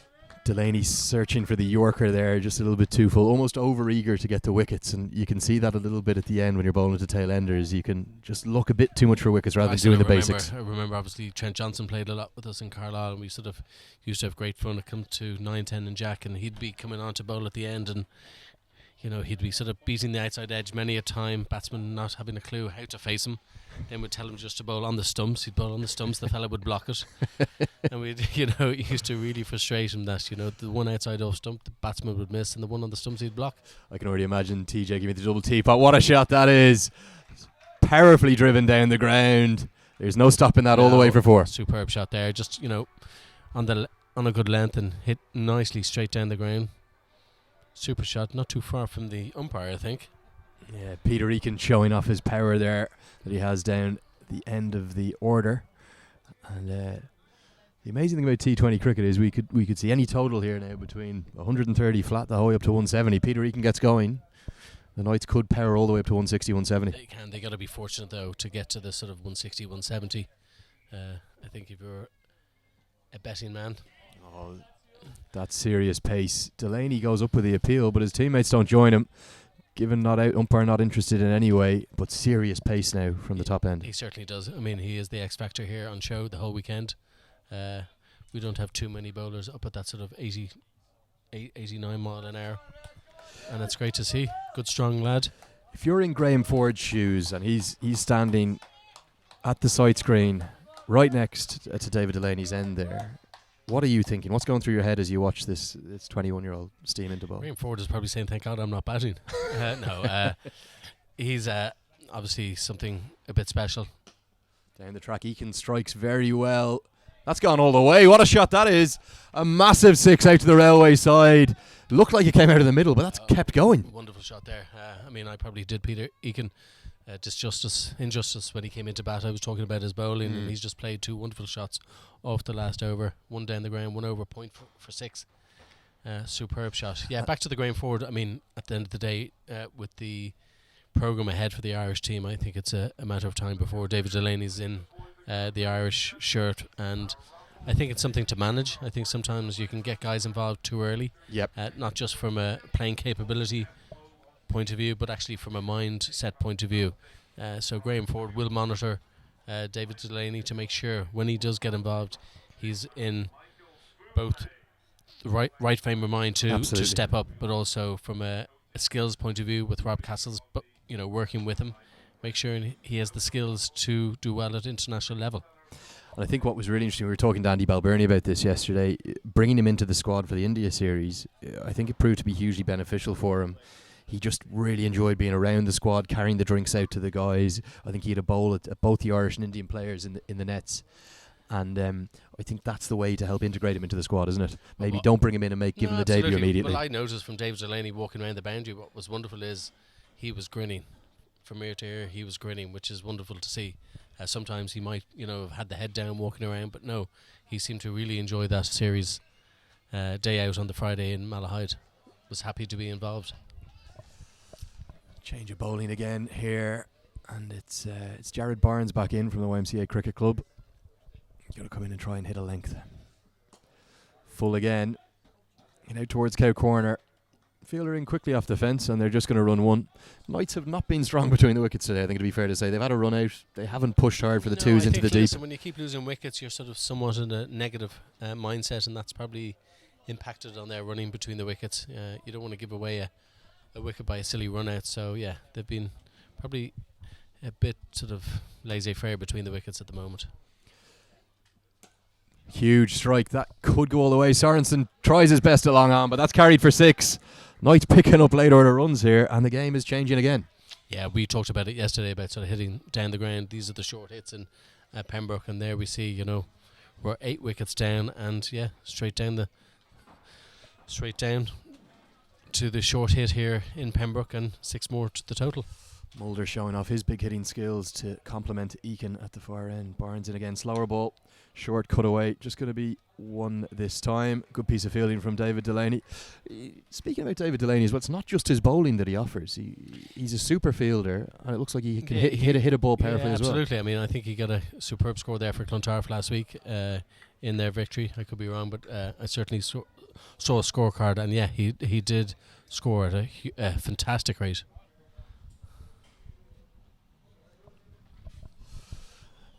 Dart southbound goes flying by as Barnes comes in. Slower ball, given as a wide. Barnes looks despairingly back at the umpire, a little bit disappointed with that. That might have been a bit unlucky. Yeah, a bit unlucky, but I've seen Jared bowl a bit this year, and he's been quite interesting. He's been in great form with the red ball for YMCA, and he seems to be, for me, struggles with the white ball. I don't know if you've seen much of him, but he's a man who in the Leinster League has been getting wickets week in, week out, but yes, hugely impressive with the red ball for the Leinster Lightning, the 3-day stuff as well. Yeah. And he comes full, straight driven, straight to cover. Oh! The batsman got the bat stuck in the ground, and Jeremy Benton decided to take on the throw. He had 1 stump to aim at. If he hit, it would have been out. Yeah. but instead they get the over through and they scamper Maybe through was for that a single. Was that a game of sort of Russian roulette there by the batsman? Sort of take me on. If you hit, I'm out. If not, I'm getting one run. Very valuable late order runs here for the Northern Knights. And this is going to be just frustrating. The skipper who threw the ball there, Jeremy Benton, he might have been looking at 130, 140, but 160, 170 is definitely on right now as Barnes comes in. Slower ball again into the pitch. Hit down towards Sorensen at long on. Super piece of fielding from Sorensen. Picks it up one-handed. End of the 18th over. And we're gonna go over to the batting card now and have a look at that. So there's 18 overs gone. As we can see just running down the card here. Shields got them off to a flyer, 24 off 11. Nigel Jones 13 off 7. Mark Adair 21 off 13. But that's when the problems started for the Knights. The Reds started taking wickets through the middle. The spinners came into effect, Ali and Benton and Ali. 4 wickets between them. Adam Dennison batted well for his 35, but it's been left to Peter Eakin and Jacob Mulder to really give the Knights a chance. Great partnership. Peter Eakin with 13 runs, Jacob Mulder with 10. Crucial runs here for the Northern Knights. And a very valuable partnership. Could be the winning of the game. Back to the action here now. Sorensen returns to bowl the 19th over. The St. John's Road end. Slower ball. And he's looked for the scoop shot. No wide given because he's come outside the line of it. It's Jacob Mulder looking for the scoop. 148 for 8 right now.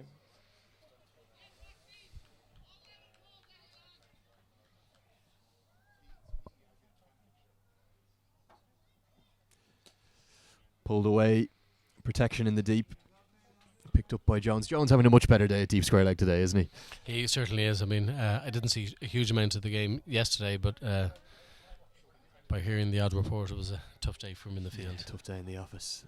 And that can happen. The ball tends to follow you, doesn't it? Yeah, when you've got one drop yeah, catch, well, the next one seems to come We out. certainly saw that in the T20 International there in Malahide. I think Stuart Thompson dropped 2, and the ball kept following him. And in fairness, the third one stuck. And full looking for the Yorker. Outside edge from Eakin, runs away for 4. Could be well played. He almost looked open the face a touch. Yeah, absolutely. I'm not sure that's the sort of length. You've got third man, fine leg up, bowling full. You're always going to give the batsman an opportunity to get a little nick on it. And yes, squeeze down to third man for 4. Sorensen continues to prove expensive. Both Barnes and Sorensen going at over 10 and over here. And the Knights look for late runs. 153 for 8. Slower ball, hit into the leg side. Oh, in between Jones and Delaney, and they couldn't make their mind up, and neither of them actually got there in the end. No. Probably could have been Jones's catch. I think David Delaney probably thought it was, and is discussing with him on the boundary whether it was mine or yours. And But again, nice to see good camaraderie between the teammates. A touch of the hands. Seems to be a great spirit in the Munster Reds squad. absolutely. I mean, it's amazing what a victory does. They're up for this game here this afternoon or this morning. Slower ball bouncer. The age-old long hop. Pistorius can't gather. They scamper through for a bye. Good cricket from Peter Eakin. Peter Eakin wants the strike, doesn't he? You can see he's eyeing up the shorter boundary, the gardens here at Pembroke. Yeah. I think this one's going to go leg side. You think so? Oh, yeah. Okay. You can see he's eyeing it up. Although Dale McDonough assures us all the boundaries are symmetrical here, it is still the shorter side. It's known as the shorter side in Pembroke. And It's the sort of Billy Dwyer side of the ground, isn't the it? Wild Bill side. Sorensen comes in again. Can he protect that leg side boundary? Hit down the ground powerfully. And Eakin has absolutely no interest in the second run. He wants No, the strike. I think that must be the last ball of the over.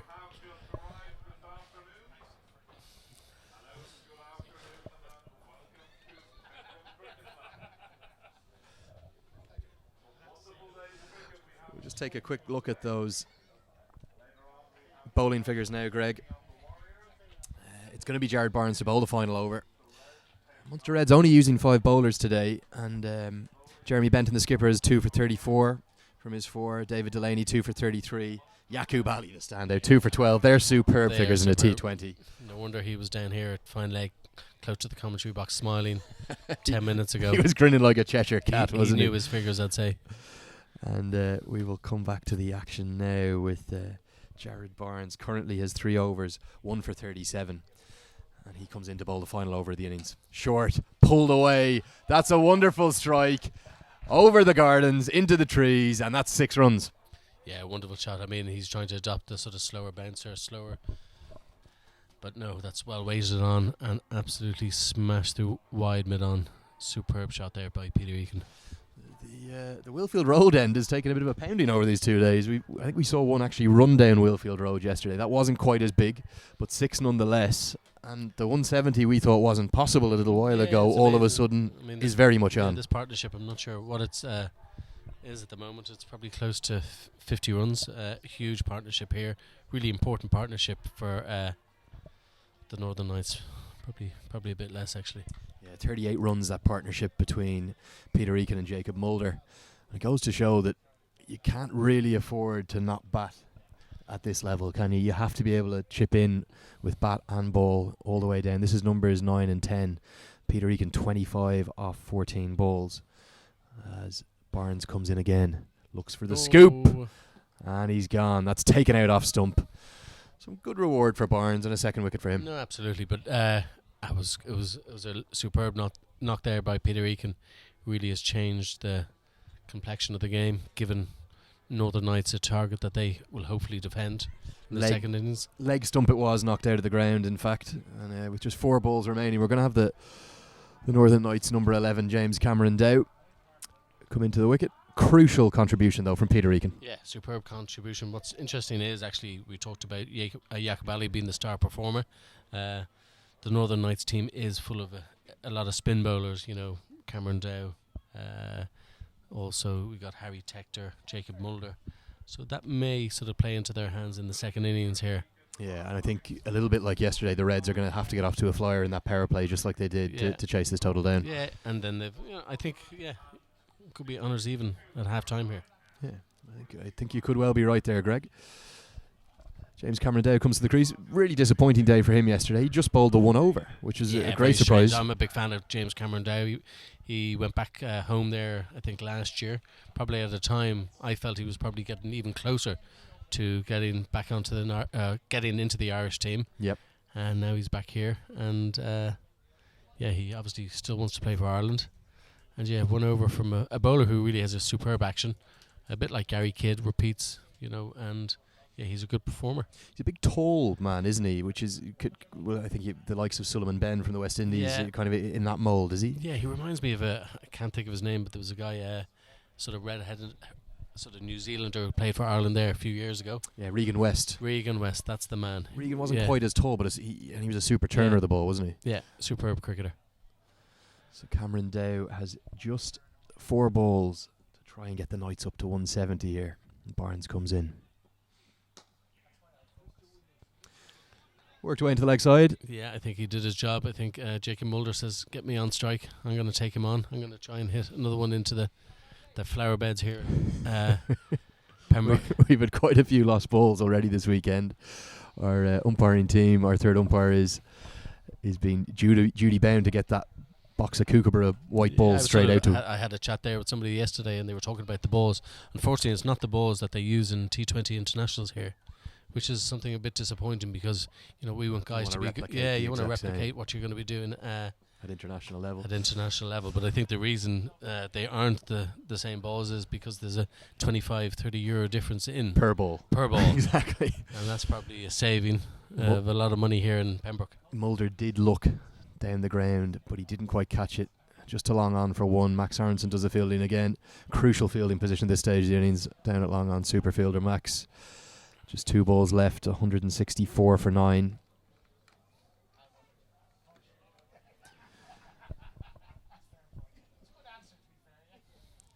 Nicely bowled, slower ball. Looked like a little bit out of the back of the hand, maybe a leg cutter. Great slow roll there. That's what you want to see guys doing at the end of the innings, is changing the pace. Superb delivery there by Jared Barnes. He's done Cameron Dow like a kipper. Yeah. Well, he's not going to watch this ball too closely, I would think.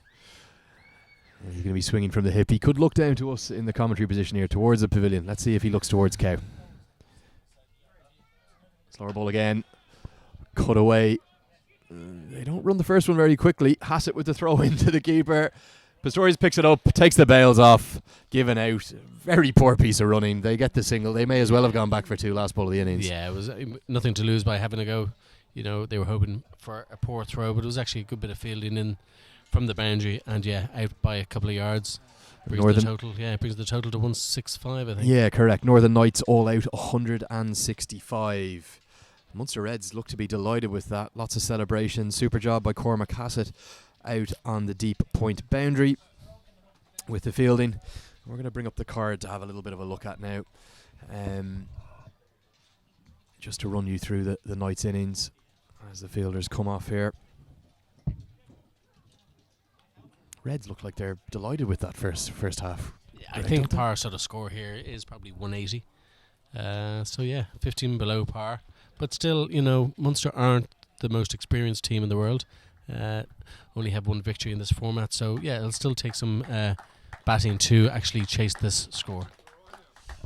Max Sorensen second in after the skipper, Jeremy Benton. We'll just have a look at it, run you through the scorecard here. Top score of the innings ended up being Adam Dedison's 35 off 28. The standout bowlers were really the two spinners, Jeremy Benton and Yaqub Ali, and David Delaney bowled a good spell as well. So we're going to come back to you in about 10 minutes' time when the Munster Reds will require 166 to make it 2 wins in 2 days.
Good afternoon and a very welcome back to Pembroke Cricket Club and the IP20 Festival here. We're halfway through the Munster Reds versus the Northern Knights. Peter Boyd here, joined by Alan Lewis. Alan, we see the Northern Knights batting card there, 165 all out. Yeah, interesting recovery. They had various spells where they were under the cosh, 72 for 4, but you know, a bright beginning, probably people getting out a bit at the wrong time, particularly Mark Adair, 21 off 13 there, but Adam Dennison kind of solidifies things in the middle, and a cameo from a very dangerous Peter Eakin with 25 and 165. It was a target that Munster got comfortably. I just went out, had a look at the pitch. It looks a very good pitch for batting, not a huge amount of movement off the straight, so the power play will be a real crucial time, which they really set their stall out yesterday. Munster with 51 off the first 4 overs, so it'll be a real interesting phase of the game, this. Yeah, and no surprise really, Harry Tector to open with spin for the Northern Knights. And he starts with a wide down the leg side. So opening the batting for the Munster Reds, we have two Leinster men getting their opportunity to play interprovincial T20 cricket. We have Stephen Doherty on strike and Ollie Gunning at the non-strikers ends. And there we have the first runs off the bat, Louis, in this chase. Yeah, tucked away by Stephen Doherty, and that brings Oliver Gunning on strike. You talk about two Leinster men, but of course an Australian with Irish heritage. I'm sure his family, both in Ireland and in Australia, Tim and Louise, will be watching with eager anticipation of Oliver, who started extremely well yesterday. 4 boundaries. He couldn't stop talking to me about it last night, but he'll be hoping to kick on from that today. He will indeed. He took a fancy to Craig Young yesterday afternoon and looked fantastic. Obviously, yesterday we had Ollie Gunning, who started a bit of a cameo role at the beginning, but Stephen Doherty was fantastic really yesterday, Louis, wasn't he? He settled in, he batted long and batted really well. I've always been a fan of Stephen. He's always been a good, diligent cricketer who plays for a club that has fostered the growth of youth, and of course his friend and colleague Neil Rockby on the stumps, and again Oliver Gunning getting stuck in with a sweep shot. It's on because obviously Harry Tector has 45 of the fielder just backward a square, but always a tough time to bowl this in the power play. And a good shot there from Gunning. And again, I think one of the things, Peter, from a technical point of view, and it drove me mad in the Indian series where I felt a lot of the Irish players were fiddling their sweep shot for one. At least that was hit with a degree of aggression. You've got to look for a boundary with these sorts of shots, particularly in the power play. Nothing half-hearted about that. He made sure he committed fully to the stroke and got his reward there with the boundary. Good delivery there from Harry Tector, forcing him into the defensive stroke, just tucked into the leg side.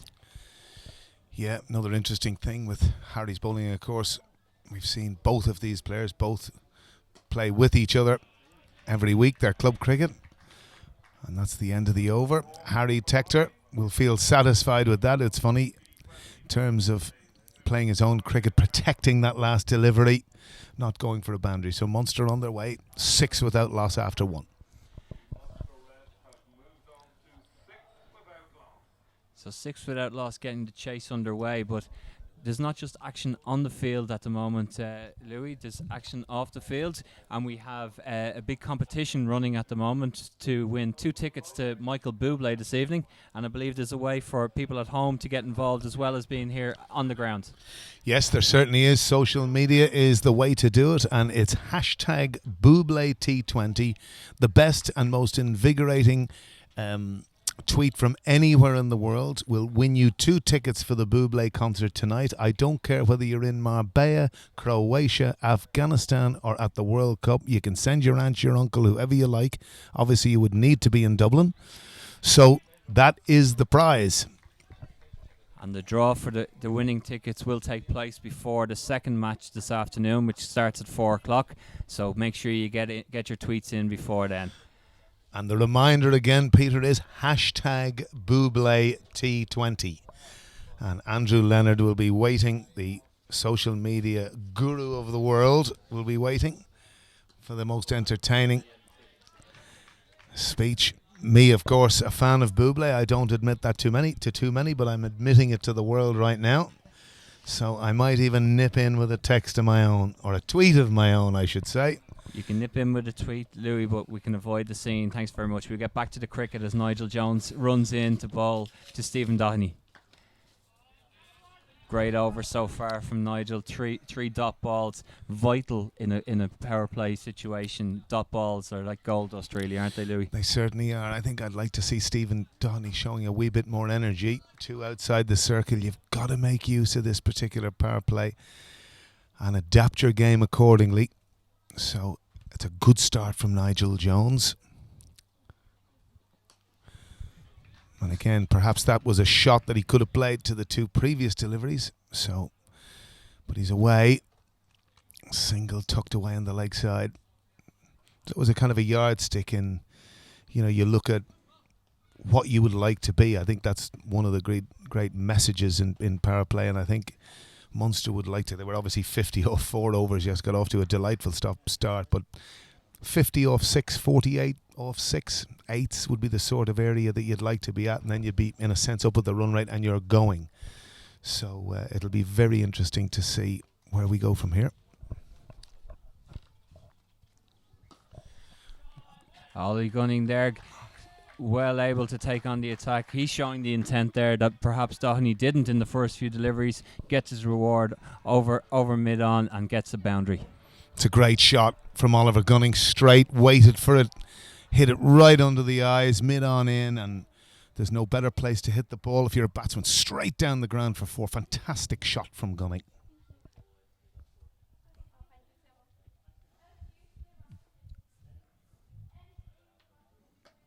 Goes on the pull this time. Past a despairing dive and another boundary, 2 in a row from Gunning to finish the over. And again, in terms of the start of an over and finish of an over, 2 boundaries, killer blow, particularly the one off the last ball of the over. But it's an area Oliver Gunning loves. Anything short he latches onto, loves it in that area. And I suppose upbringing would tell you, if you're not able to pull or hook in Australia, there'll be something against you. And he's a particularly good puller and hooker of the ball, and he showed it there. So that brings the Reds up to 15 without loss through 2 overs. And it was just a 1 over spell for Harry Tector to open the game with his spin bowling, and Shane Getgate, captain of the Knights, will take the 3rd over. That's the sort of thing, Peter, that surprises me. And again, it was a hallmark in the Irish game, the Wednesday game in particular. Boyd Rankin bowled the first over of the match for 1 run and was dutifully taken off. I just can never understand that type of thing. It's not alone for a bowler's confidence. If it's a plan, I don't understand the plan, because at the end of the day, T20 is about run restriction, and if your best bowlers are going to bowl, you want them bowling in that most challenging part. Where in India were 70 off 6 overs at the end of that power play, and they take 1 or 2 balls to line things up, and that's dutifully what they did, and it just kind of drags the team down after having such a good beginning. So interesting that the Knights have done it with Harry Tector, whose first over only went for 6. So Getgate comes in, and that's eased away on the offside to the right of Cameron Dow, of course, who's left-handed, so an easy single there.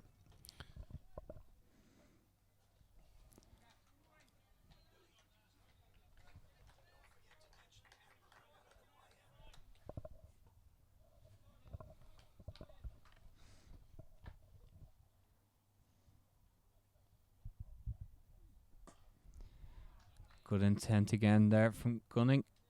Just a single. I think the secret of that shot, and obviously I see a lot of Oliver, is that he played that later. He's been anxious to get at the ball a little bit this season, and I think, call it second season syndrome, had a very successful year of club cricket last year in Dublin, and just needs to play the ball that little bit later, like he did there. Oh, and that's a sloppy piece of wicket keeping, but they've got away with it. It looked as if it was going to run away for 4 there. Rock would have been disappointed if that had done. Looked just a little bit sloppy down the leg side, but it's been gathered and restricted it only to 1. He did well there to take some of the pace off it, at least, even though he didn't. misfield, because with the lightning fast outfield here, anything that's gone past the fielder has raced away so far this weekend, but did well there to chase it down. I think it was Mark Adair getting down to it there.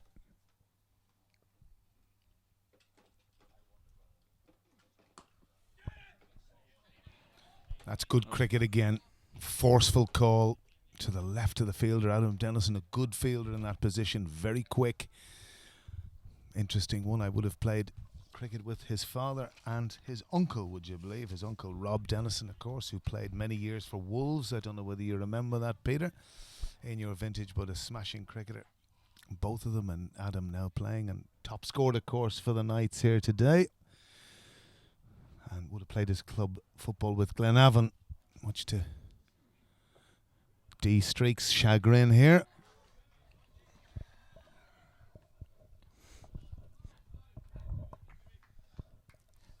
That didn't land there. No one biting on that one, Lou. But we'll. We might have a couple of tweets on that to Yeah. Buble T20. Streaky's love affair with Hearts and Midlothian. And don't Sorry, hashtag Buble T20.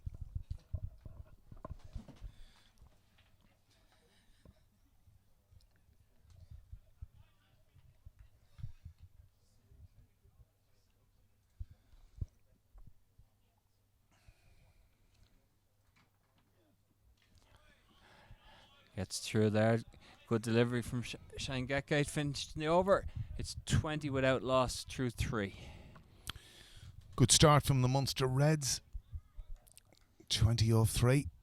So they can move from here. One of the biggest things, actually, and looking even at the games yesterday, Peter, if you can keep wickets in hand, and even, you know, the nights where they kind of cool down that period in the middle of the innings, it left themselves wickets, and Peter Eakin came in, and, you know, a few lofty blows makes 150, 165, which probably, you know, in this game, just looking at the lineups, might be about par.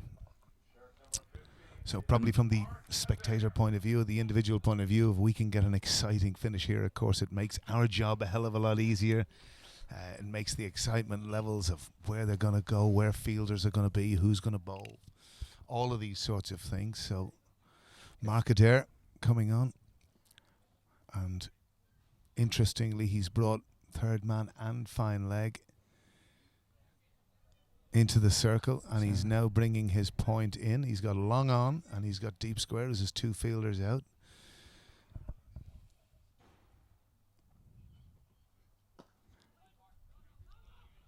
Starts with a slower ball. Kept out by Donny. Just having a quick look there in the first delivery. And It'll be very interesting here, Peter, to see. Obviously 5 in on the offside here. So will Donny give himself that little bit of room to get into that area, over cover, extra cover, even a half miss hit? And again, it's interesting. He's and kind of half check drive that one. Yeah. Maybe a flourish would have been the thing to do. But again, you see that aggressive calling that you mentioned in the previous over. Very certain, very sure on the call, went immediately, and no danger in taking that single to the fielder. Well, I think once you're putting pressure on mid-off, mid-on, and again, it's the sort of thing, actually, as a mid-off and a mid-on, if you stop that run, or you in any way prevent it being taken, it's a huge call for you in terms of your dominance over the batter. But you're right, it'll now act as a foil, and that's that's a different example. Now, obviously, it's been hit down to long on, whereas Donny check-drived. You know, had Gunning been able to maybe extend that, and he's even shaping up that way. If he could have got that over mid-off, you know, the profit would have been 4, but the intention was good. That's the key thing. So Gunning moves to 15, and Donny on 6. Munster Reds 22 now. Donny, that's up in the air, trying to get under it. Just one-handed there, and went down. Now, Peter, that's a catch at this level that should really should be really, taken. isn't It it? was a poor effort.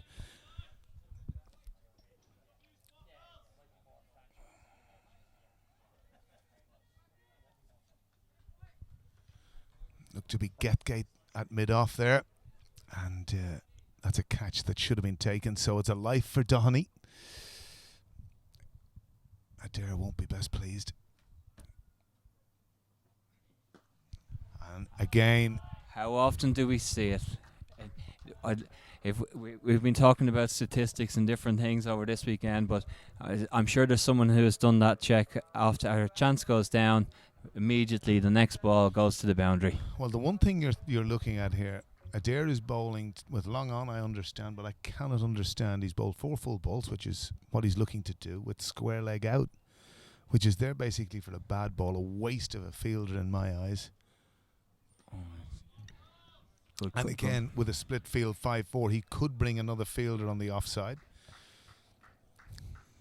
and probably bring mid on in, keep square leg back, 45 I understand, and force, the Munster players maybe to think that bit differently.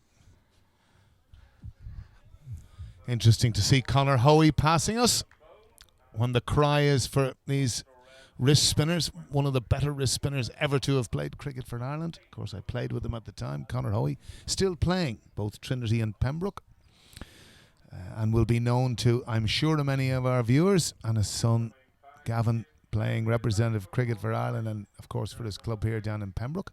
And interesting, Harry Tector's coming back into the attack.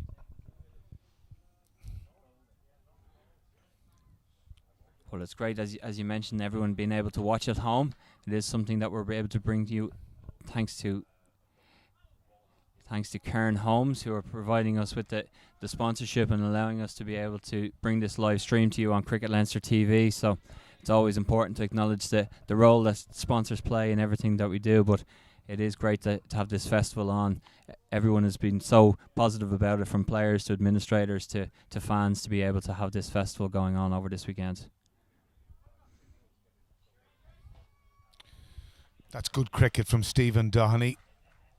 Not alone, but just gets gunning off strike, which was important. You've got to keep this scoreboard rotation, keep things moving, and a very good call from Stephen Doheny, and well responded by Gunning.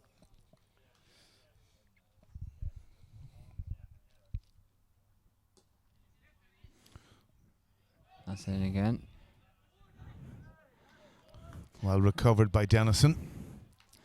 So a good single, and again, it's the type of pressure you talked about before, Peter. Good early call, 2 metres to the right of, even though it was good side, but a good crisp call, and a partner who trusted the invitation. That's swept out there on the hop, taken by the fielder there at square leg boundary, but just a single again for the Reds. I'm interested here that neither batsman, we've got Tector is enticing both with mid-off, and it's interesting that this is a good thing to see from Tector, taking management of his field. Square leg now coming in, and I think that looks a lot better.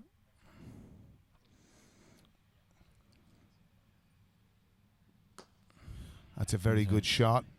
Well fielded by Geke this time.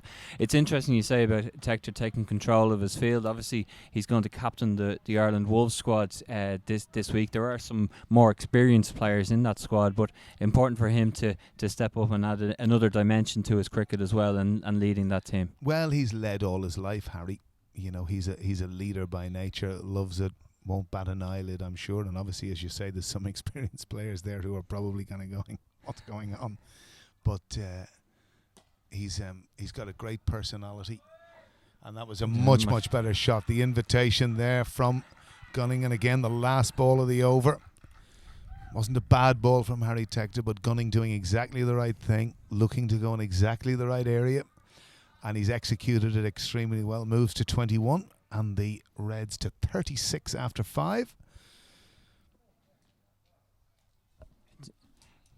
It's a good steady start from the Reds here in response to the 165 that the Knights have set them, or 166 to chase. And of course, we must remember hashtag BublayT20 for the tweets of the day.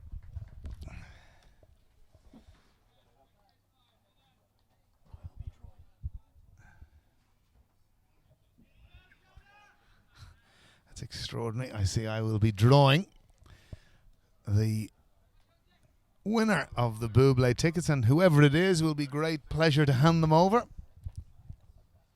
Might you insist on going yourself, Louis? If And that draw taking place at 3:45 p.m. in advance of the second game between the Lightning and the Warriors. And that is 2 to Dohney.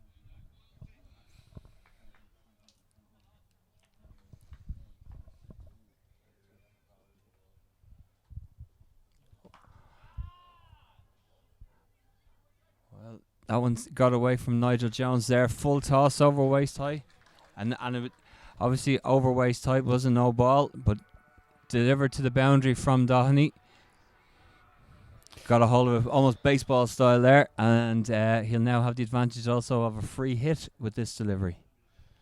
Well, that's a very sloppy piece of bowling from Adair, or from Jones, I should say. And Dohney almost trying to outsmart himself possibly there, trying to go for the ramp shot off the free hit, and just gets the single off it. Not a bad idea with the free hit, Peter.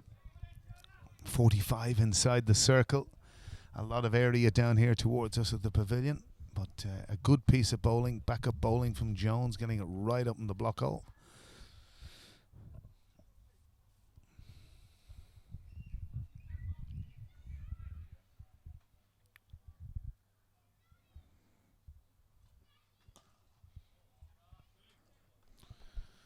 It's powerfully struck to the leg side. I sensed that Gunning was looking to go a little bit straighter there, where he would have profited from 4. But again, he struck it very, very well. Going nicely now, both of these. Actually, they've formed a very nice opening partnership. There seems to be a very good understanding with running between the wickets. Good and decisive calling. Dohney will feel he missed out there. Full toss, gave himself that little bit of room, but didn't find the gap. And it is amazing. As a batsman, you know, that's what sometimes separates the good from the really good. That ability where there is a bad ball to punish it.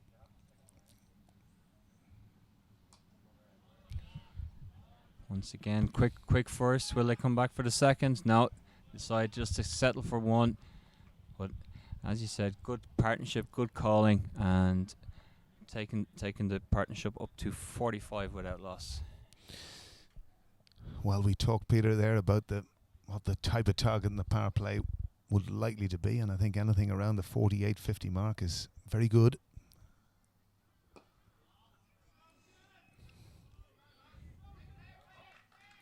And so there we have it, the end of the power play. 6 overs bowled, and Gunning and Dohney have taken the Reds to 47 without loss through those 6 overs. Very, very good. 6 boundaries between them, and they've looked very comfortable. Just that one chance given up that Gate probably should have taken at long on, or long off, I should say. But very, very good opening partnership between these two batsmen.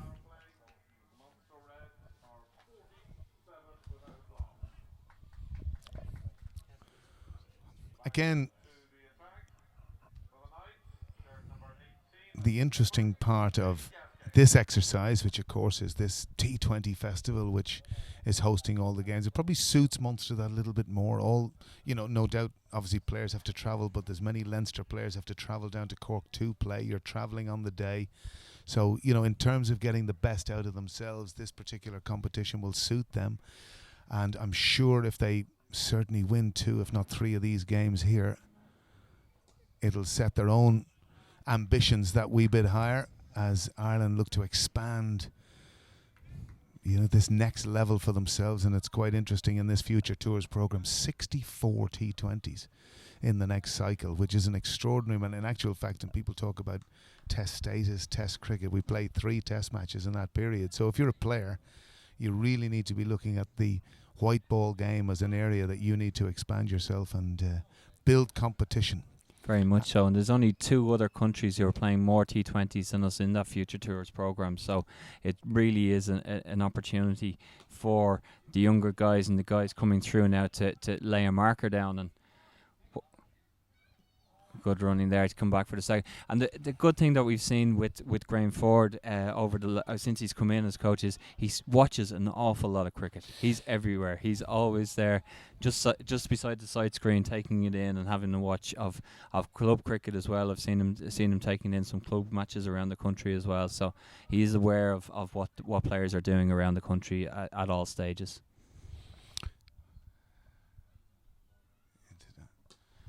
Big shot there from Donny. It's high in the air. And no mistake this time. Nigel Jones with the safe hands. So in role reversal, it was Nigel Jones' delivery that Shane Getgate couldn't hold on to. There's Shane Getgate's delivery. Nigel Jones holds. And Stephen Doherty has to depart. Very good little cameo there from Stephen Doherty. Did exactly what his team required. And he can be satisfied with that. He had to make an effort to kick on, which he did, and it was a good catch from Nigel Jones, but a good innings from Stephen Doherty. And now Gunning is joined by Pretorius. Again, a known striker of the ball. That was the one thing we noticed yesterday with the Munster Reds in their chase of the Warriors. Each batsman that came in was more than capable of striking and going big, and that's obviously a feature of T20 cricket. You need to be able to clear the ropes and to score your runs at a quick rate, and each and every one of them all down through the lineup. But the next one and the next one and the next one was well able to hit for 6 and 4. Well, I think, you know, if the Munster Reds are in a situation with someone like Max Sorensen coming in at 5. I'm not going to say it doesn't matter what the total is, but with his striking ability, you know, any number is possible. So I think the biggest thing that Munster have to try and do is take this game as deep as they can, not lose wickets at regular intervals, and just build partnerships. You know, 55 or 5 at the end, well capable of getting themselves to that type of position. So, you know, these 9 overs, if they can get themselves to 110, 115, 50 off the last 5 with wickets in hand, they're so well capable of doing it on a ground where straight it's relatively small. So it just needs a little bit of patience. And again, that type of thing, Peter, that the scoreboard is rotating all the time. And that's the key ingredient to this. Just try and absorb as few dot balls as you can. And again, if you look at it coldly there as a field, like obviously you've got Cameron Dow, anything to his right-hand side you should be looking to go. Everyone of those leg side, there's run anywhere on the leg side. So there's a lot of gaps. And that's precisely what Oliver Gunning has done. That's very sensible cricket by him. Just waited there on the slower delivery and placed it well for the single. Finished the over. That's 53 for 1 through 7 overs.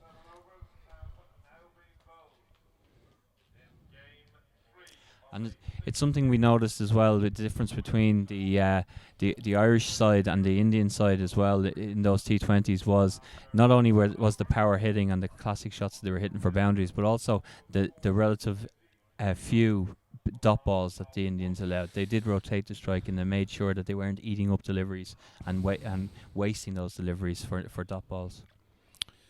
No, and I think another hallmark of their cricket was, from our point of view to watch them, was how straight they hit the ball.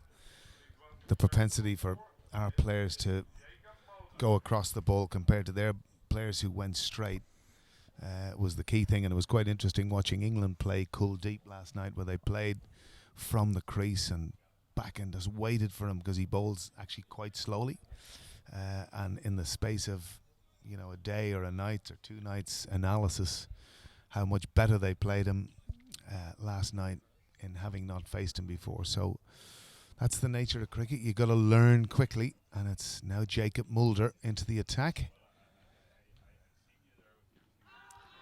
Big appeal, first ball, and there it is. He strikes with it. Gunning back in the crease and trapped LBW. I think that just got on to Oliver Gunning a lot quicker than he thought. And, you know, when you're punching away on the leg side, I would have probably liked to have seen that gone a wee bit straighter. And he'll be disappointed, Oliver Gunning. having made a great start, 26. And he departs LBW to Mulder. Mulder's first delivery. So the Reds now probably losing a wicket at the wrong time. You're bringing 2 new batsmen to the crease, which does make life that little bit more difficult. We mentioned in the first innings how the Knights lost a wicket right at the end of the power play, which meant that they weren't able to really accelerate immediately at the close when the fielding restrictions were lifted and the field relaxed. And now with the Reds losing 2 wickets in quick succession, they went from 50 without loss. Now they're 53 for 2, and 2 new batsmen at the crease. So they're really going to have to rebuild now, with Pretorius being joined by Robert Forrest. Bobo to his friends. It's funny you use the word rebuild, Peter. You don't get a huge amount of time in T20 to rebuild, but there's enough spaces. Potentially to do it. There seemed from here to be 2 sounds there. It sounded like something in great hands by Neil Rock behind the stumps. And you can visibly hear the Knights. They're a bit more upbeat. There's a bit more chirp. And that's good bowling from Jacob Mulder, varying his pace there. And that's precisely what I just felt he bowled that little bit too quick consistently yesterday. And again, interesting. He's gone with 4 on the leg side. Inviting the sweep shot, but yeah, and Forrest splits the 2 fielders on the leg side boundary there and gets it away for 4. Well, that's precisely what I mean. He swept for 4. He wasn't looked to nurdle or paddle it. He swept hard. And again, he would have known in front of square was where he was going to get the purchase. And that's precisely what he did. A great shot from Bobo Forrest, who's done very, very well for Munster Red since he's been introduced to the team. Energetic character. Full of life, full of spark. Full of life, and he had a very good moment during the first innings. His teammate Jared Barnes was introduced as Jeremy Barnes, and his first comment, he was the first to encourage him with, "Come on, Jeremy, we're right behind you, Jeremy." So Jeremy Barnes, yeah. dear oh me. So That's a good run. That's a good run from Bobo, and of course, I've known the Forrest family for quite some time. Toured, of course, with Bobo last year. Leprechauns tour to Amsterdam. Stole the show as usual. Bobo, but as they say, all of that is between ourselves. he enjoys the bit of fun and what have you, but he takes his cricket very seriously when he's out there, and that's 59 runs have been scored and 2 wickets have been lost. so 59 for 2 after 8 overs. 59 for 2 after 8.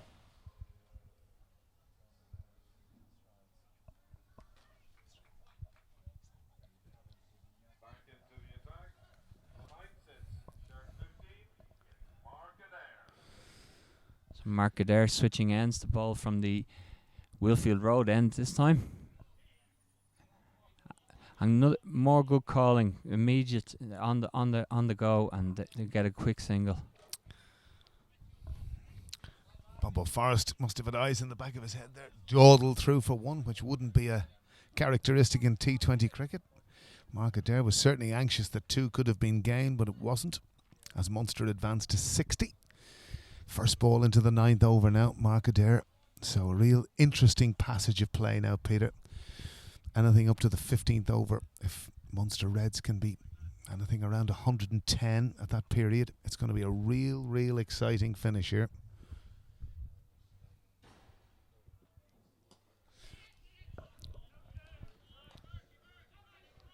Well, certainly we're looking forward to an exciting finish, and we'll obviously bring it to you live here on Cricket Leinster TV with Karen Holmes. But if you're in the area, if you're around Pembroke Cricket Club, get yourself down here to enjoy Super Saturday in person.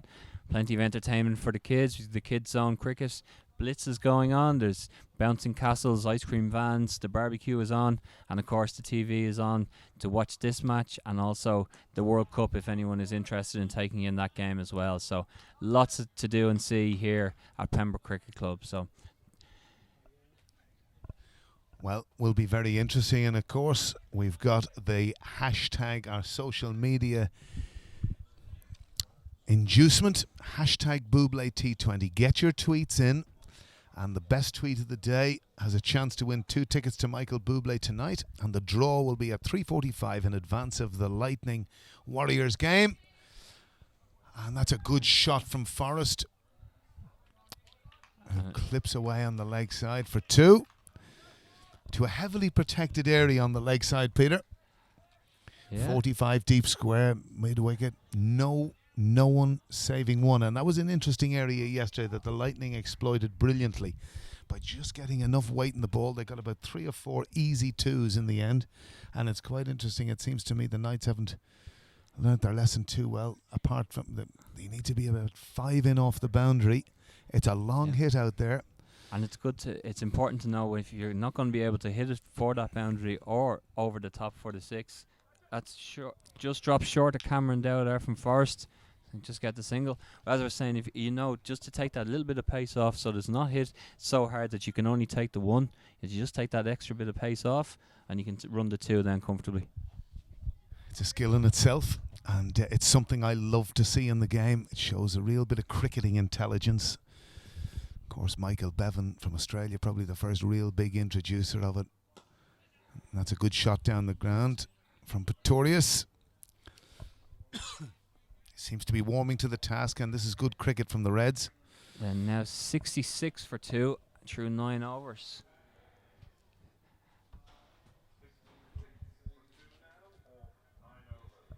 So we're nearly approaching the midway point, Alan. Where would you see favoritism at this point in the? Well, it's very much even, Stephen. The ask was 8 runs and over at the start. Yes, it's advanced to 9, but as we all know, in any of this limited over, one big over can take you from 9s to 6s very quickly. So it's pretty much even, Stephen.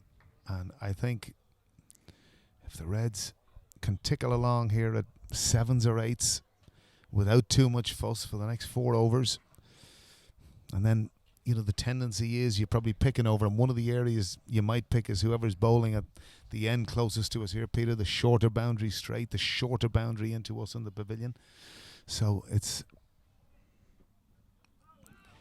a very interesting thing, because you can sometimes get ahead of yourself too much. You've just got to play every ball as it comes down, and that was an interesting thing. Pretorius leaning back wasn't really a dominant sweep shot.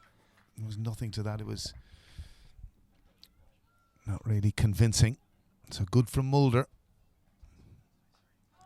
And again, there's potentially a really sharp chance through there. A little edge as a fire through to Rock, but taking the single, Pretorius as they go through. Looked a thickish edge, and I think that was probably the bit. It was just outside the reach of Rock. But it's a single.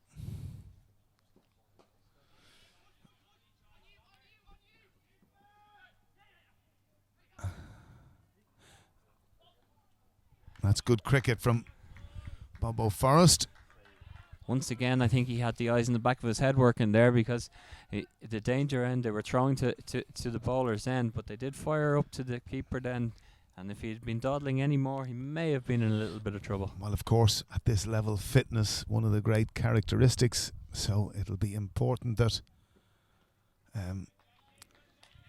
Forrest a bit annoyed there, looking at the umpire, but that's far too inviting, really, to be letting go. You shouldn't really be letting any ball go, T20 cricket, unless you're absolutely convinced it's a wide.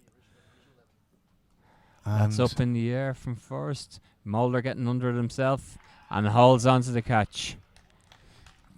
Caught and bowled from Jacob Mulder. Dismisses Forrest, and he goes for 11. Don't know whether it would be fair to say, but just Bobo seemed to have lost a wee bit of concentration there. Kind of a half-hearted sweep shot. That wasn't vertical to the ground, and top edge, probably a little bit too full to sweep, but I certainly knew the intent of where he was going. And he departs for 11. having scored 11 runs. And the new and incoming batsman for the Reds, shirt number 23, please welcome Max Sorensen. So that leaves the Reds now 69 for 3 as Max Sorensen joins Pretorius in the middle. Max can certainly strike a good ball. It's one of his big traits is the distance he can strike a cricket ball. So he'll have no worries about the run rate or anything like that. It's just a matter of staying in and getting this late and deep into the chase, as you said earlier, Louis. Here's my prediction. If Sorensen is there close to the end, Munster will win this game. If he's not, they won't. Will be my prediction for the day. We'll write that down then, and we'll hold you to that. I might get that in an hashtag Buble T20. Whether Mr. Leonard will believe it's the right. Just a quick Thing to single do. taken off the last ball of the 10th over moves the Munster Reds on to 70 for 3. Changing the commentary box here now, we'll have Andrew Leonard. We'll be joined by Andrew Balbirnie to take you through to the close of this innings.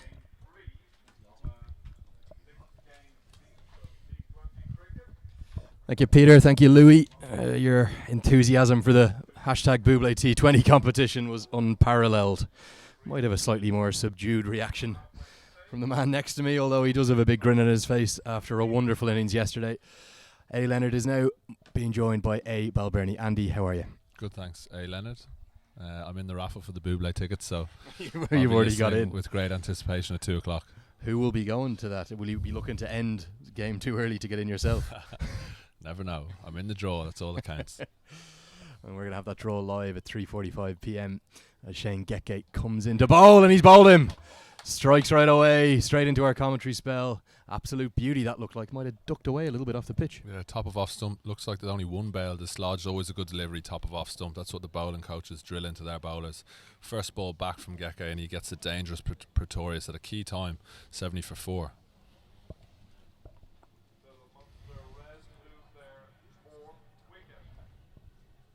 Munster Reds now 70 for 4.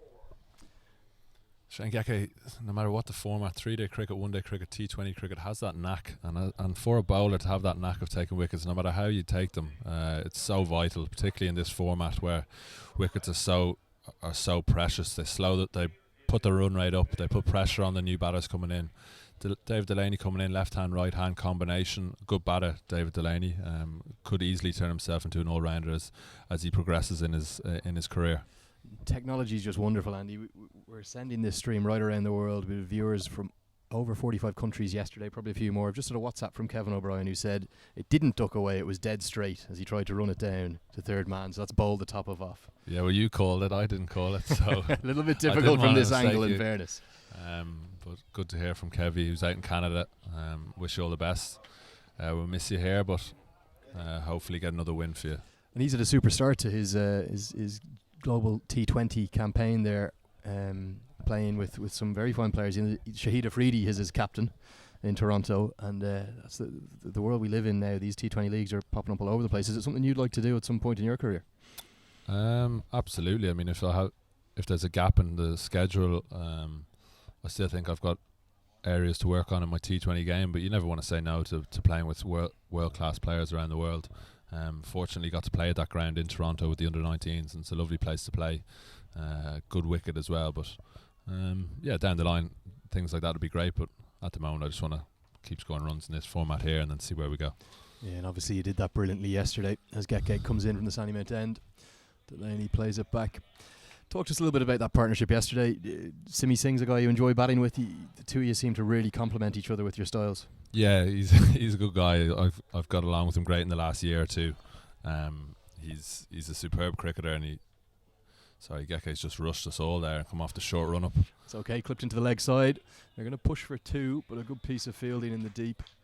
Looks like Dennison down there to me gets it in and restricts it to 1. But yeah, your partnership with Simi. Yeah, he takes the pressure off you a lot. Plays some great shots and expansive shots, hits boundaries with ease. And in T20 cricket, if you can bat with someone like that, it takes the pressure off you scoring boundaries. So he's great at that. He's been great at that for the last couple of years. Got a tremendous 100 in the competition last year up in Marion. But on a wicket like this, we said yesterday when we were batting, it's a good wicket. You can trust the bounce, and on a few occasions in our T20 comps, we just haven't been able to do that. Get Kate in again. Sorensen works into an area he's strong in, onto the leg side. Just one down to Nigel Jones at long on. But you really seem to excel together when you batted together. I was on the call with Greg Mullins at the time, and it looked like you might even go north of 220 at one point. Were you disappointed to both fall within an over of each other despite the record partnership of 130? Yeah, definitely was. I mean, in T20 cricket, like I said earlier, if you lose wickets, particularly in clusters, it just slows the whole momentum up. Luckily, we had George Dockrell, who's in arguably the form of his life, come in and score a brilliant 30 off, I don't know how many balls, 15 or something ridiculous. But look, when we were out there batting together, we just kept saying to each other, just keep going. Usually in a partnership, you might say to your partner, right, you go and I'll bat the 20, but both of us just kind of said, let's keep going, the both of us. Delaney looks for the scoop, can't make contact. Fine leg was on the circle, so he was looking for the boundary option. It's going to close out the 11th over. Munster Red 72 for 4 in this chase. And that required run rate's just starting to creep up. Is that something you keep an eye on if you're chasing? Like you don't want it. It's right around 10 and over now. They need. Yeah, absolutely. It's almost like a different game when you're chasing. In some grounds, you actually see the run rate required, and that can always put the pressure on the scoreboard. Yeah. And once it certainly goes to double figures, then you definitely feel the pressure. Every dot ball, you feel the heat. Wickets fall around you. And that's kind of what me and Simi yesterday were saying to each other. We were going at 10s quite easily, and we just kept saying, let's keep going at it. Every time we looked up at the scoreboard, we were well over 10 and over, and it was something that we wanted to do throughout the whole innings. And if we had done that, we would have got 200 pluses, yep. which is what we did. And no matter where you're playing in the world, 200 plus is a very competitive total in T20 cricket. Mulder's leg spin to continue, being very profitable today. About 2 overs, 2 for 10. Yaqub Ali was obviously the star of the first innings. Looks for the cut shot just off the outside edge. Runs away for 1, fielded by Cameron Day. Spin looks like it's going to really start playing its major part in this weekend on Saturday and Sunday, isn't it? Yeah, I think so. Naturally, we're playing on the same wicket for the 3 days, 6 games on the same wicket. Jacob Mulder wouldn't be known as a huge spinner of the ball. He'd be more a variation bowler with flippers and slower really gets balls. It through, doesn't he? Yeah, he does. Yeah, he changes his speed quite a lot, and this is probably as well as I've seen him bowl throughout the summer, which is great to see him in some rhythm. He comes again, that's slower through the air, nicely clipped into the leg side down towards cow corner, just for 1. I think Delaney and Sorensen will be happy to do that for a couple of overs, just work the ball around, because both of these batsmen aren't short of power, and when they need to strike boundaries towards the death of the innings, they certainly should be able to. Yeah, Sorensen particularly is a hard hitting batsman. I think a lot of people know that, and he can sometimes struggle to contain himself once the spin comes on, so I wouldn't be surprised if we see Max maybe try to get on top of Mulder here. In comes Mulder now, down the ground. So a bump ball back to the bowler, well fielded. Yaqub Ali, 4 overs, 2 for 12 earlier. That's a super spell of bowling. You're happy with that in any format, but in T20 that's incredibly valuable. Yeah, and I was here for the first innings. I was over the far side watching from behind. Mulder.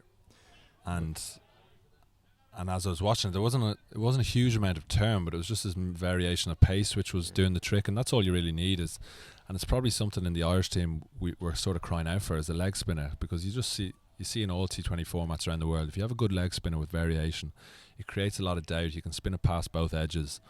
A little more out of the front of the hand from Mulder, clipped and dropped. That should have been taken. That was an easy chance. It was put down in the deep there, and it's Peter Eakin who's put it down. Yeah, I didn't think it was carrying at the start, but he made good ground early, did the hard bit as they said, got there with ease, and just had to catch it. We've seen a couple of catches now in the last couple of days just on the boundary, whether it's the sun or a bit of a breeze out there, but they're catches that have to be held in this sort of format of the game. Yeah, that one certainly should have been held. Mulder robbed of a 3rd wicket. Sorensen clips that down to deep square leg, just a single this time.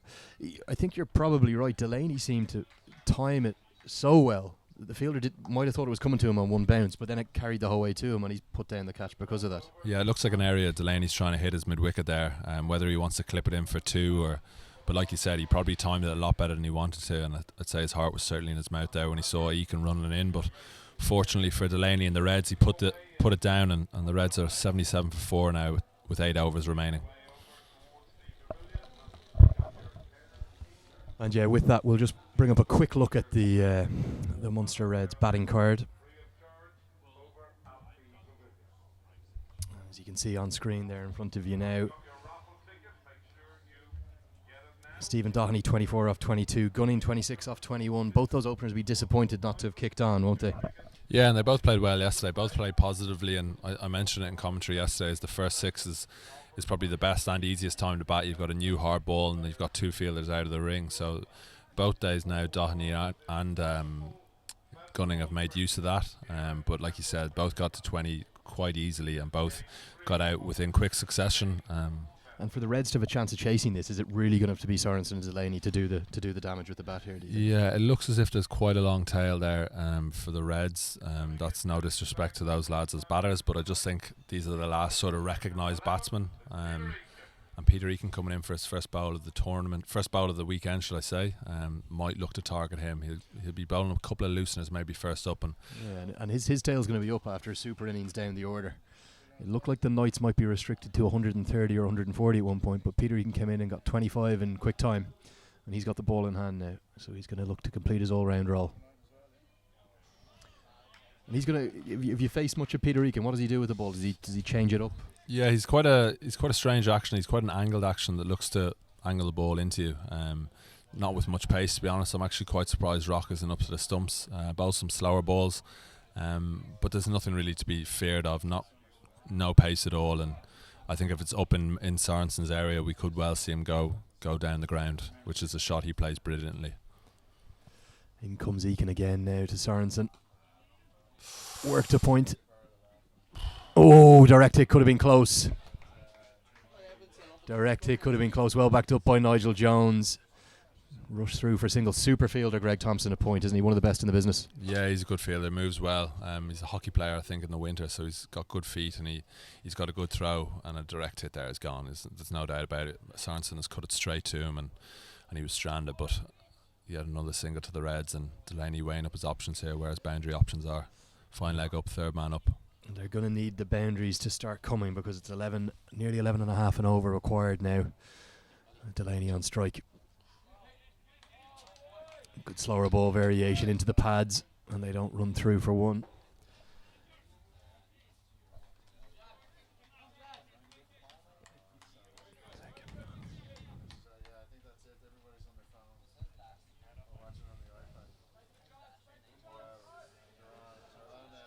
Glorious day down here again today, Andy. A little bit more overcast, but the club looking at a picture of your home ground here, isn't it? Yeah, it's a big year for the club, 150th year. Obviously you being a life member as well, one of the honorary life members, no doubt. But yeah, it's brilliant for the club weekends like this. Eakin in again. Delaney advances down the track. Head out towards cover, picked up one-handed, but they'll scamper through for one. Yes. Market Dare's been super in the field both days for the Knights, isn't he? Yeah, they feel it quite well. Yesterday they weren't great, maybe a bit tired from their game during the week, but they look like they've got a new energy here today. And this has proven a brilliant over from Eakin. He's not gone for, I think he's gone for 3 or 4, and he's nailed a couple of Yorkers, and like I said earlier, the more dots and singles you can build, the pressure gets to the batsman, and Sorensen will no doubt be thinking he needs a boundary. Well, this over reads .1.1 as Eakin comes in. Slower ball again. Sorensen looks down the ground towards long on. What a catch! Unbelievable from Nigel Jones. Stuck one hand up, and he's plucked it out of the sky, and he's kept his body inside the rope, and that's gone. That's the 5th wicket. What a catch, Andy. Yeah, brilliant catch. It's not a big boundary down there, and Jones, he knew all the angles, and he was close to the boundary. There's no doubt he was very close to the boundary, but he stuck a hand out and plucked it from the sky. Sorensen spewing. I spoke about how he was looking for the boundary, and he almost got enough of it, almost crept over Jones, but catch of the weekend, no doubt. Absolute belter from Nigel Jones. He might be one of the oldest players on show this weekend, but he's put all that experience to great use to take a wonderful catch. And the Knights are just coming into the ascendancy now. 79 for 5. And I think I've got a burst eardrum here as well. Sorry, I got a little excited. A catch like that's always going to get you excited. Cormac has it out to the crease with, as Greg Mullins said, probably the best hairdo on show this weekend. Yeah, absolutely, yeah. Super dreadlocks. Jealous? A little bit jealous here. Freshly shaved at the head in the booth. And Probably lucky that the umbrellas are over us with the sunshine peeking through. As Peter Chase walks in front of us, sunglasses on. Cool cat. Cool cat. Just have a quick look at the table here, Andy. I know we can't bring this up on graphics, but the Lightning 18 points. The Northwest Warriors are the only ones who can mathematically catch you. So how big is this afternoon? Yeah, it's like we said at the start of the season, we want to win every game and not worry too much about tables. And obviously, if we win today, we win the competition. Egan in Delaney is facing as the batsman crossed.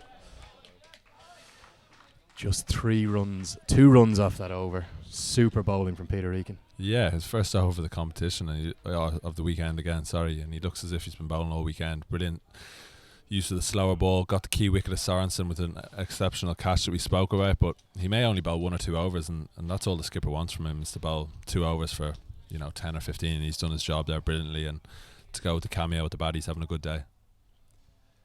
But yeah, like I said, I think if you win at the end of the season, you want to have the trophies in your hand. So if we can go out and just put out a good performance again, similar to yesterday, that's all we can really ask, is to put in a good performance. And was it pleasing yesterday for a couple of the younger guns to come through? Fionn Hand on debut. What did you make of his debut? Yeah, I thought he bowled well. It's always hard when a team's chasing 200 and they're going all guns blazing against you. For a young guy to come in, and he nailed a couple of Yorkers, bowled a couple of slower balls. I thought he bowled quite well. Looks a fit athlete, doesn't he? Looks impressive. Yeah, and he can bat as well. He's got a big hit at the bottom of the order we might see today. Jacob Mulder to bowl his final over from the St. John's Wood Road end. That one's turned sharply. Let's talk a little bit about Jacob Mulder, please, Andy. Made his debut for Ireland in 2017. Yet to play a game in 2018 for them, for the national side, and he's done reasonably well. He's taken 5 ODI wickets, 12 T20I wickets. Would you see his best format being the shortest form of the game? Yeah, I think so. I think he's got pretty good skills. He mixes his pace well. Like I said earlier, he's not a massive turner of the ball, so I think one-day cricket and T20 cricket would definitely suit him more. The white ball can also, with googlies, can be trickier to pick. Whether it's why is that? I think it's down to the seam. You're not being able to see the seam maybe as clear. But yeah, I think Jacob, he's got some good skills. Probably hasn't had the year that he's wanted, but this is certainly probably his more favoured format. And obviously with coaches around the ground today, he'll want to impress. And as you said, leg spinners like absolute gold dust in this format, aren't they? Yeah, absolutely. Top 5 of the ICC T20 rankings are all leg spinners, and it shows their value in the shortest form of the game. Mulder's in again, driven powerfully. Just takes a bounce off the artificial wicket. Pembroke Square, well adjusted by the fielder, and that was the skipper Shane Getgate. Knights have been much more impressive today in the field, haven't they? Yeah, they have. They probably had a chat last night and probably weren't happy with how they fielded and maybe bowled against us yesterday, but they've definitely come out and just up the energy, haven't they? Big appeal given straight away. Mulder has changed the game. He's winning the game for the Northern Knights here. Cormac Hassett's short stay comes to an end. He's gone for just 1. Jacob Mulder has 3 for 17. Yeah, and the Reds are playing a lot across the line here, particularly to the spin and LB and bowl and those sort of dismissals. They don't really need to be. I'd maybe like to see them hitting the ball down the ground a bit more. And obviously I play the sweep quite a lot, so I'm maybe a bit of a hypocrite. But Mulder's not a massive turner of the ball, and if you miss a sweep to him, you're in trouble. And that's been his go-to at the moment. He's bowled quite a lot of flippers, and that seems to be the way he's getting his dismissals. Yeah, and that was a nice full and straight delivery. Looked to be a very simple decision from the replay we've just seen, going on to crash into middle and off. And it's the Munster skipper now, Jeremy Benton. He has a lot of work to do to get Munster into this game.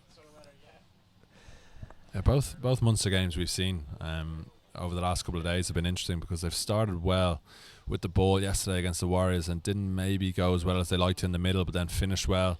And today with the bat they started really well. Now in this middle period again they're struggling, so they want to finish this back end of the innings with a bang and get as close as they can to this total. Mulder in again, 3 for. Would have liked a 4 for, but he's not going to have it. Just cut away into the deep, and that's going to end a very fine 4-over spell of leg spin bowling. 4 overs, no maidens, 3 for 18. And how happy is Jacob Mulder going to be with that? Yeah, very happy. I think any bowler or any spinner particularly is going to be happy with 3 for. But to go at 3 for 18 off 4, he'll be delighted. He's changed the game for the Knights here and turned it right in their favour going into this last leg. Just see the Northwest Warriors arriving in front of us. Ireland's Craig Young, David Rankin walking in front of us, Davy Scanlon, and they're going to be looking to bounce back after yesterday's defeat. Super Saturday here at Pembroke. 4 o'clock is game 2, and just a nice crowd building down the wall now. We've got the kids zone, we've the bouncy castles, the barbecue, of course the Michael Bublé tickets raffle. You can enter that if you're listening to us, and just use that hashtag BubléT20.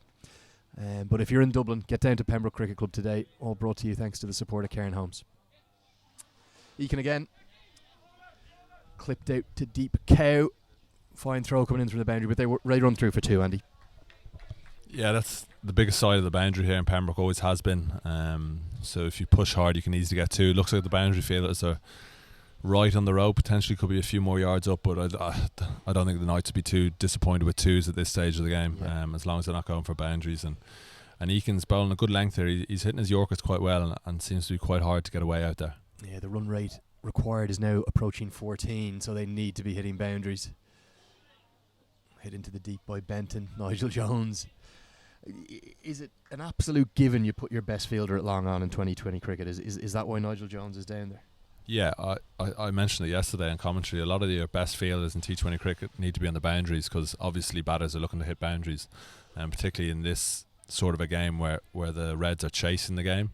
So if you look around the ground, all the best fielders, Shane Gecke's here at mid-wicket in front of us, they'll all be on the boundary. Delaney eyeing up that shorter boundary, smashes it down towards us here, but that's straight at long on, well picked up by Jacob Mulder. Mulder with a fine throw all the way into the keeper, just 1 run. And a moment like that from Nigel Jones can change the game, can't it? Because if he doesn't catch that and it clips his fingers, that goes for 6. Sorensen's building confidence, but instead he's gone and the wicket really changes the game. Yeah, it's a game of small margins, and you just saw the Knights' body language when that catch went in. They were all up and about. Sorensen is the sort of player that can swing a game, and you could see how disappointed he was when he went off that he just didn't get enough of it. Eakin in again, smashed down towards that man Jones, but he can't catch that. That's hit straight into the handy energy sign. 6 runs signalled. And Benton's going to have to hit a lot more of those to get Munster Reds up towards this challenging total of 165 here, isn't he? Yeah, fine strike down the ground. Didn't do a lot, just stood his ground, waited for the ball to be in a slot and absolutely nailed it straight. I was almost waiting to see if Jonesy would put his hand out again to see if he'll pluck it out of the sky. No, but I think that one would have been an absolute miracle if he'd taken that. Talk to us about the rest of your summer, Andy. Obviously, you'll hope to be involved with the Irish side for those 2 separate series, both in the white ball, 50 over and 2020 against Afghanistan. That's cut away just for 1 this time. How important is that series against Afghanistan? Both sides received test status last year. Both now played their maiden test match, but the majority of the cricket you're going to play will still be white ball cricket. So how important are those series for you? yeah, they're always important, and particularly when you play Afghanistan, our sort of closest rivals. We know each other inside out. They've got a couple of world class players in their ranks that we've come up against a lot. So to be able to play them in a series over up the north, aren't they? Both those series, the 3 T20s in the northwest in Breedy, and then the 3 ODIs in Stormont and the NCU. Yeah, no, it's going to be fascinating. Hopefully we can put in some good performances, particularly in T20 cricket. We haven't played some good T20 cricket of late, but we've got a good period here leading up to the T20 qualifiers next year to kind of find our right balance and find our right strategy and tactics, combinations as well.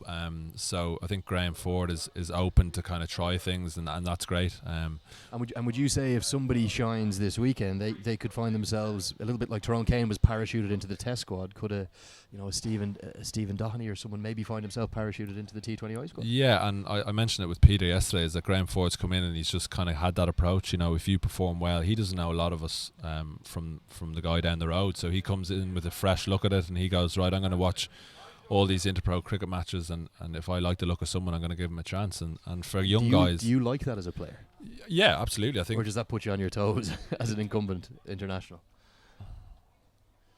Jones into the attack, hit down to long on. They're going to push for 2, and they'll come through for 2. Is that something you enjoy? Is it? Yeah, I mean, it naturally is going to raise your game because you realise that someone fresh has come in, and he doesn't care about your reputation or what you've done in the past. If you're not scoring runs or looking good in nets or putting the work in, he'll go, well, I don't want you in my team. So naturally keeps you on your toes. I think it keeps everyone in the squad on their Yeah. toes, and hopefully Comes Jones again. we put in better performances because of that. There's no doubt that we need players coming up below the national team, and we need Yeah, it. We need a expanding good the pool. we need a good A structure. And the trip we went to Bangladesh last year was one of the best tours I've been on, because you were with a group of guys that were hungry to get into the Irish team. Yep. Who hadn't played a lot of international cricket. Some of them hadn't. So in the nets, it was a competitive net culture. It was a competitive fielding drill culture. It was just something that was refreshing to see, and seeing the young guys go about their business. Jones to Delaney. Delaney showing his power again, but he's been a bit unlucky with a few shots. He seems to keep picking out that long on fielder, doesn't he? Yeah, and like we said, the best fielders are in the key positions. It's Harry Tector down there, long on, and Super arm. yeah, either side of him, Delaney is going to skip on and go for four, but he's probably getting a bit frustrated out there. He knows that he needs boundaries. He keeps looking at the scoreboard. They're yet to get to 100 Reds, and we're going into the last four. So something big needs to happen here for the Reds. 97 for 6 in the 16th. Jones finds the block hole beautifully. Hit away to Cow corner. They look for two. They're going to turn and go. This could be out. That's gone. That is the 7th wicket. Super piece of fielding by Alistair Shields, who had a good day with the bat. He started them off well. Wonderful throw, and the keeper whips the bails off, and that's that. Yeah, we've seen a couple of run-outs this weekend, and they're so crucial. If you can field well, it just adds to your bowlers bowling well. You can take wickets that you might not necessarily have earned through your bowling. You just get wickets through run-outs. It's brilliant. Great bit of fielding, good accurate throw, and Neil Rock, the keeper, didn't have to do much. And the Reds, after the start they got with Gunning and Doheny, would have said they were in the driving seat, but the Knights have turned this around, and the Reds are really struggling here. 97 for 7. Yeah, and that's going to bring Ruan Jones in, who had a good piece of fielding today on the boundary himself, that same boundary. Would you know, as a Pembroke member, there's almost never two to the wall side? Yeah, Would you say yeah, that's it's fair? tricky, because out the other side you can get two quite easily, but then on this side it's a lot smaller and it's not as long a throw, and the ball is skidding off the turf so easily. So if you can get an accurate throw, you're in the hunt, and that's what we've seen today. We've seen a lot of accurate throws over the weekend, and run-outs, like I say, are just so vital. They're such a bonus to a team, and again, like that catch of Nigel Jones at long on, who's taking the ball now, they just lift the spirits of the fielding side. There's been a huge, very notable difference in the quality of the fielding from the Northern Knights from yesterday to today, and that's really enhanced their performance here. And it's looking very likely to give them the win right now. 70 to win, 68 to win, 4.2 overs. That is no easy task. 15.69 and over it is. With all that experience in Nigel Jones, he's going to know where to put the ball to restrict those boundaries, and he comes. Jones just works that down to third man. Picked up. A little bit surprised by the lack of James Cameron Dow so far, Andy. Yeah, to be fair, I hadn't even noticed. Mulder's bowled exceptionally well, so they probably feel like they don't need him. Whether He's yet to bowl at all. Yeah, whether they could have brought in another batsman, I don't know what was said in their team meetings, but Surprising, particularly with the track's favouring turn. Slog sweep, that's hit away, and that's a wonderful shot. That's going to go all the way. Fantastic strike, 100 up. David Delaney gets the boundary he was looking for. yeah, and I was just kind of thinking what Dave Delaney would look to do here. He gets down on one knee and plays an exceptional sweep down to that fine leg boundary. Great hit, bad finish for Jonesy. But again, they probably need to keep hitting sixes. Sixes like that will keep them in this game, but another over probably that went to the Knights because they got that key wicket, 104 for 7. Yeah, and the Knights absolutely in the ascendancy. But with David Delaney here, are still there. There's still hope for the Reds, isn't there? Yeah, if you can keep hitting balls like that, absolutely there's hope, but he needs people around him to help him out, get him on strike, but at the moment it's just not happening. Both sides gathering on Super Saturday here at Pembroke. The Leinster Lightning skipper George Dockrell just walks past us. We've got a wonderful afternoon in store. We've got a third great game of cricket out of 3, and I'm sure this afternoon's going to be no different. The man to my right is going to be hoping for a Leinster win, but the Northwest Warriors are going to be looking to overturn the top of the table Lightning, and they're going to need to, otherwise the title will be yours. Yeah, I just hope it's a more exciting game than the one we had in Breedy when we defended 99, especially if there's a bit of a crowd in. Well, surely that was an exciting one. It was a low scoring thriller. It was a different kind of exciting. It was a nail biter, one we probably shouldn't have won, but obviously delighted to get that win. Go. Gets the single, first ball of the over, key. Delaney needs to face as many balls as he can, and he's probably aware of that. Be interesting to see what sort of field Geke sets. He's obviously the skipper, so he'll be deciding what he wants straight away. Jones just doing his job there, getting off strike. Gate saying 2 overs from Peter Eakin was enough. Give me the ball again. He's bowled 3 overs, 2 for 13. 2 for 14 now after that single. Just looking at the field here, fine leg's up again, and we just saw Delaney flick one down to fine leg the previous over for 6. He might be eyeing that up. The 2 men on the offside Might are walk up. across his stumps here, you reckon? Could well do, or try to hit mid wicket. Leg side, I would have thought. Leg side, it is leg side. Andy Balbirnie's called that in one. Not down the gardens, but directly into the wall. 6 more. Delaney is giving Munster a sniff here. Yeah, back-to-back 6s for Delaney, and good 6s. They're not just creeping over the line. That's peppered the garden there on their leg side on the wall, and the one before that clearing the rope with ease. So Delaney's obviously targeting that leg side. It's a smaller boundary that was in the slot exactly where he wanted it, and I wouldn't be surprised if he keeps going that side. He looks to be an incredibly powerful striker of the ball. We all know about his express pace, fast bowling, but his batting is a serious asset as well. Gate in. Smash down the ground, but that's straight to long off. And that's just going to be one well fielded by Jones again. Just given the information that the Knights, who will be looking for a bonus point, they're going to have to restrict the Munster Reds to less than 132. What would you do as a player here, Andy? You're just thinking about the win. The bonus point never comes into your head. Yeah, I think. Dear Jones bowled all ends up by Gate. Top of off. That's where the bowler's looking. Yeah, it's disappointing. I think all he has to do is get Delaney on strike. He just has to get a bat in it, and he didn't get a bat in it, and it hit the stumps. And Delaney would be frustrated because it's just another ball he's not going to get on strike. But Jared Barnes comes in here, who can hit a ball. I've seen him hit a couple of big balls in the 3-day championship. So his job will still be to get Delaney on strike, who moves to 20. But I don't think teams, particularly, the Knights and the Reds, are both at the bottom end of the table. I don't think they'll be thinking about bonus points. Both teams want to win.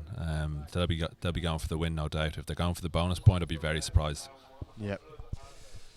And as Andy says, Jared Barnes is the 10th man in for the Munster Reds. They might not be overtly looking for that bonus point, but they could well end up with it here.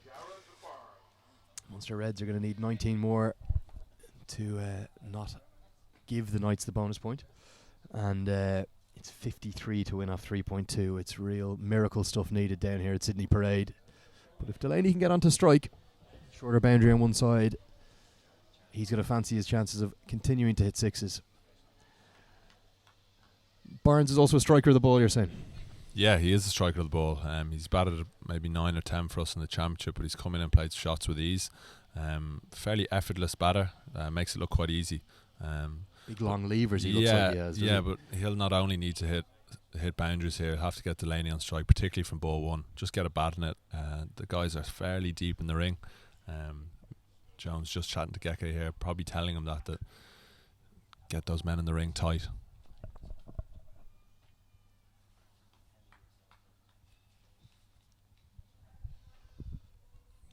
Gate at the top of his mark now. He's going to come into Barnes. Smash down the ground. Oh, and just over Jacob Mulder's head. That's gone all the way for 6. What a strike first ball. Yeah, 6 first ball, straight down the ground. Like I said, just stood his ground, didn't try anything. Greg Thompson running straight over to Geke here. But a fine hit. There was a man out long off, just crept over Mulder, but 6 off the first ball is an impressive effort from any batsman, never mind a bowler. You could argue it was right in the slot though, wasn't it? It wasn't a slot. I said he doesn't move around the crease at all. He's a big guy. He just wants it to be bowled in the slot, and Delaney would be very happy to do that. And if he can keep doing that, you just never know in this game. Could Mulder have taken that? He just crept in a yard or two, and then it kind of went over his head. If he'd stayed right on the rope, could he maybe have jumped up and got a hand on it? No. Okay, all the way for 6. Fair call. Barnes looks to repeat the dose, but Geke bowls that one into the pitch, and that's just worked away for one nice little moment here. Simi Singh walks past, gives a fist bump to his batting partner. Did you guys know that was a record partnership yesterday? He's the coolest man in cricket, Leinster. I don't care what anyone said. He's the coolest man. He's the king of Sandyman. He's taken over for me. I'll happily hand it over to him. And did the two of you know yesterday that it was a record partnership? No, we didn't. Not at all. It was himself and Max got 2 massive scores in Marion last year, which I presumed was never going to be beaten. But it's always nice. I think he was part of the record up in the hills during the 50 over game with the skipper. 3 overs remaining. The Munster Reds have moved on to 120. 46 off 18. You'd have to say well, it's a funny game, but We'll just take a very quick look at that batting card there, and it is 46 off 18, but it's going to have to be Barnes and Delaney who'll do the work. Mark Adair is going to come on to bowl from the St John's Road end. He's got 2 overs, number 15 at the moment, and this is the card here, Andy. So it's really going to have to be. Oh, that's the Northern Knights card. We're going to switch over that to the. We'll come back to that at the end of the next over. I'm going to go back to the graphics of the mainstream. We got Mark Adair bowling. Northern Knights total of 165. Looks to be a winning one right now. just trying to think of where Barnes is looking here. Square legs come up into the ring, fine leg up as well, and point and extra cover. He may well look to go over square leg. In comes Adair, finds the Yorker, driven away. Possibly no bad thing for the Reds. It's going to bring Delaney onto strike. And we're not going to be left wondering here, are we? No, I don't think so. And I think the Reds will want to go down fighting here and get as close to this total as they can. They've played some brilliant cricket here the last couple of days, and the way that Delaney's gone about it today with the bat, I've no doubt that he'll be getting as close to this total as he can. Geke just talking to Adair. I wouldn't go far away from what Adair's already done. He's bowled his Yorker as well. He's thrown his third man Get back it in the out. block hole. Yeah, just get it in the block hole. Can't do much with the Yorker. Fine leg up again. Delaney might look at that lap again that he played so well a couple of overs ago. Delaney is 20 off 16, but he's got 2 sixes, and it has to be said he's been a little bit unlucky. He's found a lot of fielders in the deep, so if he can start finding the gaps here, we could be in for a thrilling finish yet. 45 needed off 17 balls. He's looked for that lap. He's got it, and that's gone away. That's going to run away for 4. He's picked that up beautifully, isn't he? Yeah, took it on the half volley. Wasn't a bad ball from Adair. He won't be too disappointed, but it's probably the shortest boundary in the ground, this one down to the Sandymount end, and he just got enough of it to get over Cameron Dow and a couple of bounces to the boundary. Down towards Willfield Road, of course, which is where you grew up. Your whole life, you grew up doors from Pembroke, didn't you? Yep, about 10 well, I don't want to say it on the comms in case. But yeah, no, this was my back garden, and you know, Mum and Dad used to just kick us out of the house in the summer. All 3 of us, we used to come down and play stumpy tests with people like Barry McCarthy and guys like that. We used to do it all day, and it's sort of like a second home to us. Delaney on strike. Oh, that could be out. It's looped up into the cover. That's well held. It looks like I think that's Peter Eakin who's taking the catch. And that's a really tame ending to a promising innings. Yeah, Peter Eakin back to all square after his mishap at deep square, but takes the important catch to get rid of Delaney, and looks as if they crossed there, which is probably what the Reds wanted. Jar Barnes will give this a good lash now in the 18th over, but the Reds struggling. 125 for 9.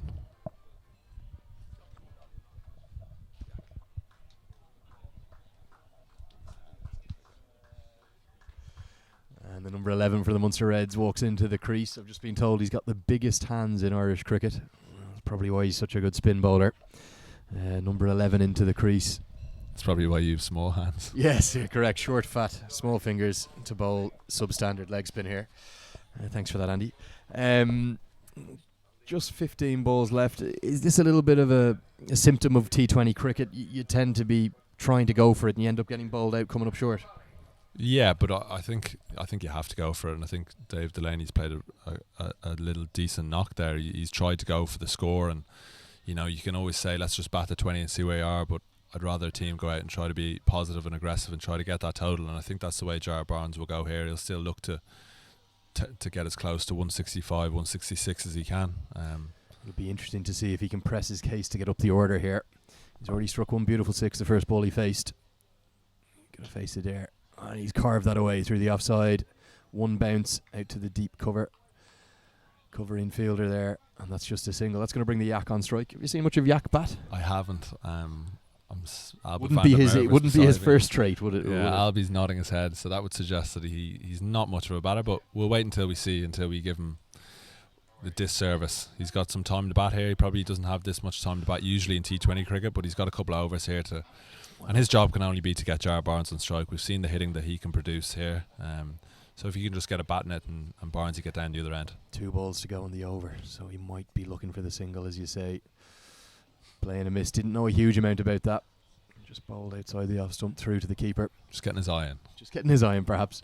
Suppose with the Yak on strike and this innings coming to a close, we must give one more mention to our very special prize draw. that you can enter from listening there at home. Just use the hashtag BubléT20. We've seen tweets come in from all over the world, from India, from Australia, even all the way from Portugal, from Mark Jones, the Leinster manager. So get those entries in, and the draw will be 3:45 p.m. in a big swing and a miss again. But at least Barnes is back on strike, and I suppose no harm done.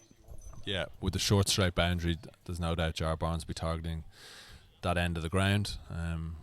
Yak had a hack. He did have a bit of a hack. Thank you for the pun there, Andy. Very good. Mark Adair's done his job. He'd be happy with that wicket. All-round talents, Mark Adair. He's not bowling the express pace he did when he first came on the scene. I heard stories about him bowling to the Irish team as a 17, 18-year-old and hitting a few of the boys up in the nets in Stormont, and he bowled a very heavy ball. He went through some injuries. Is that why he's lost his pace? Yeah, potentially. I think he had a couple of back injuries when he was over at Warwickshire. But it's good to have someone like that coming back over to Ireland and playing into provincial cricket. He got a good experience over in Warwickshire, played a handful of games with their first team. Good athlete. Yeah, good athlete, and he's got good variations. He's showed that for the last couple of days that he's not afraid to bowl slower balls, not afraid to bowl bouncers. He's been something that the Knights have probably needed in their side this year. Nigel Jones into the attack now. He's going to look to pick up his first wicket of the day. 3 overs, none for 32 he has so far. Oh, and he finds the block hole. They could have maybe scampered through for a bye, but Jared says, no thanks, Yak. I'll keep the strike. Yak was desperately keen to get down the other end there, but don't think Jared was giving him any time there. It's something the Knights did yesterday was they had the 3 men out in the leg side and they bowled short because that is the biggest boundary and it's a big hit to clear that, particularly in the death. Jones and again, smash straight down the ground. Could be a catch. Jacob Mulder takes it, and that's the game. The Knights running out. Comprehensive winners. It's a bonus point victory for the Northern Knights. Munster Reds come up short, 126 all out.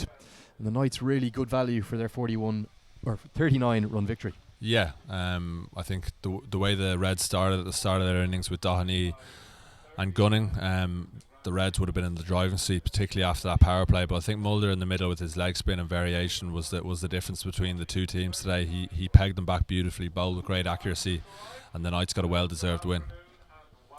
Yeah, comprehensive win in the end for the Northern Knights as the teams shake hands in the middle. Going to be interesting to see. We'll try and find out for you if there's a reason why James Cameron Dow didn't bowl. That was the only surprise from the Knights' bowling attack, but I suppose they'll be delighted with their win after falling to defeat yesterday to you boys in the Lightning. We'll just bring up the batting card on screen here. We'll have a look and a talk through this, Andy. After those two openers, as you said, there wasn't a lot outside of David Delaney's cameo. Yeah, they needed someone in their top 4 or 5 to get at least 20 and a run of ball. They weren't able to do that after the start they got in the power play. They lost the first wicket at 50 and only managed to get another 76 with the next 8 batsmen. So they'll be disappointed. They've played some good cricket over the 2 days, but the team that lost yesterday and the team that won today completely switched around, and the Knights got their first win of this festival. Yeah, we'll just take a quick look now at the bowling figures as you can see on your screen there.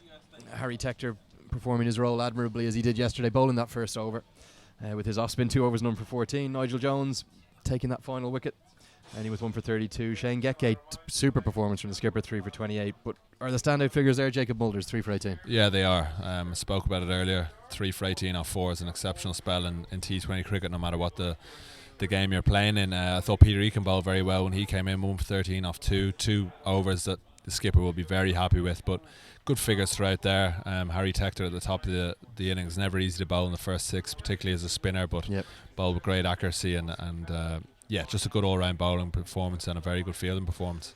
Well, Andy, we've got to thank you, but we've got to let you go as well because you've got to get away and get your warm-up going. Good luck in the 4 o'clock game. We'll be bringing that all live to you here. Thank you for your co-commentary. Thank you, Lenny. And we will be back with you in about an hour and a half's time. Just one final reminder for the Bublé tickets. They've got a pair of tickets for the Michael Bublé concert. Just use the hashtag BubléT20. Get your entries in for that. And we'll be bringing you on Cricket Leinster social media the highlights of that draw. Mr. Alan Lewis, Mr. D.A. Lewis will be drawing that at about 3:45 p.m. And we'll be back with you for the second game of Super Saturday at 4 o'clock. It's going to be the Leinster Lightning taking on the Northwest Warriors. The top of the table clash in Super Saturday here. Thanks for that, and we'll be joining you again in an hour and a half.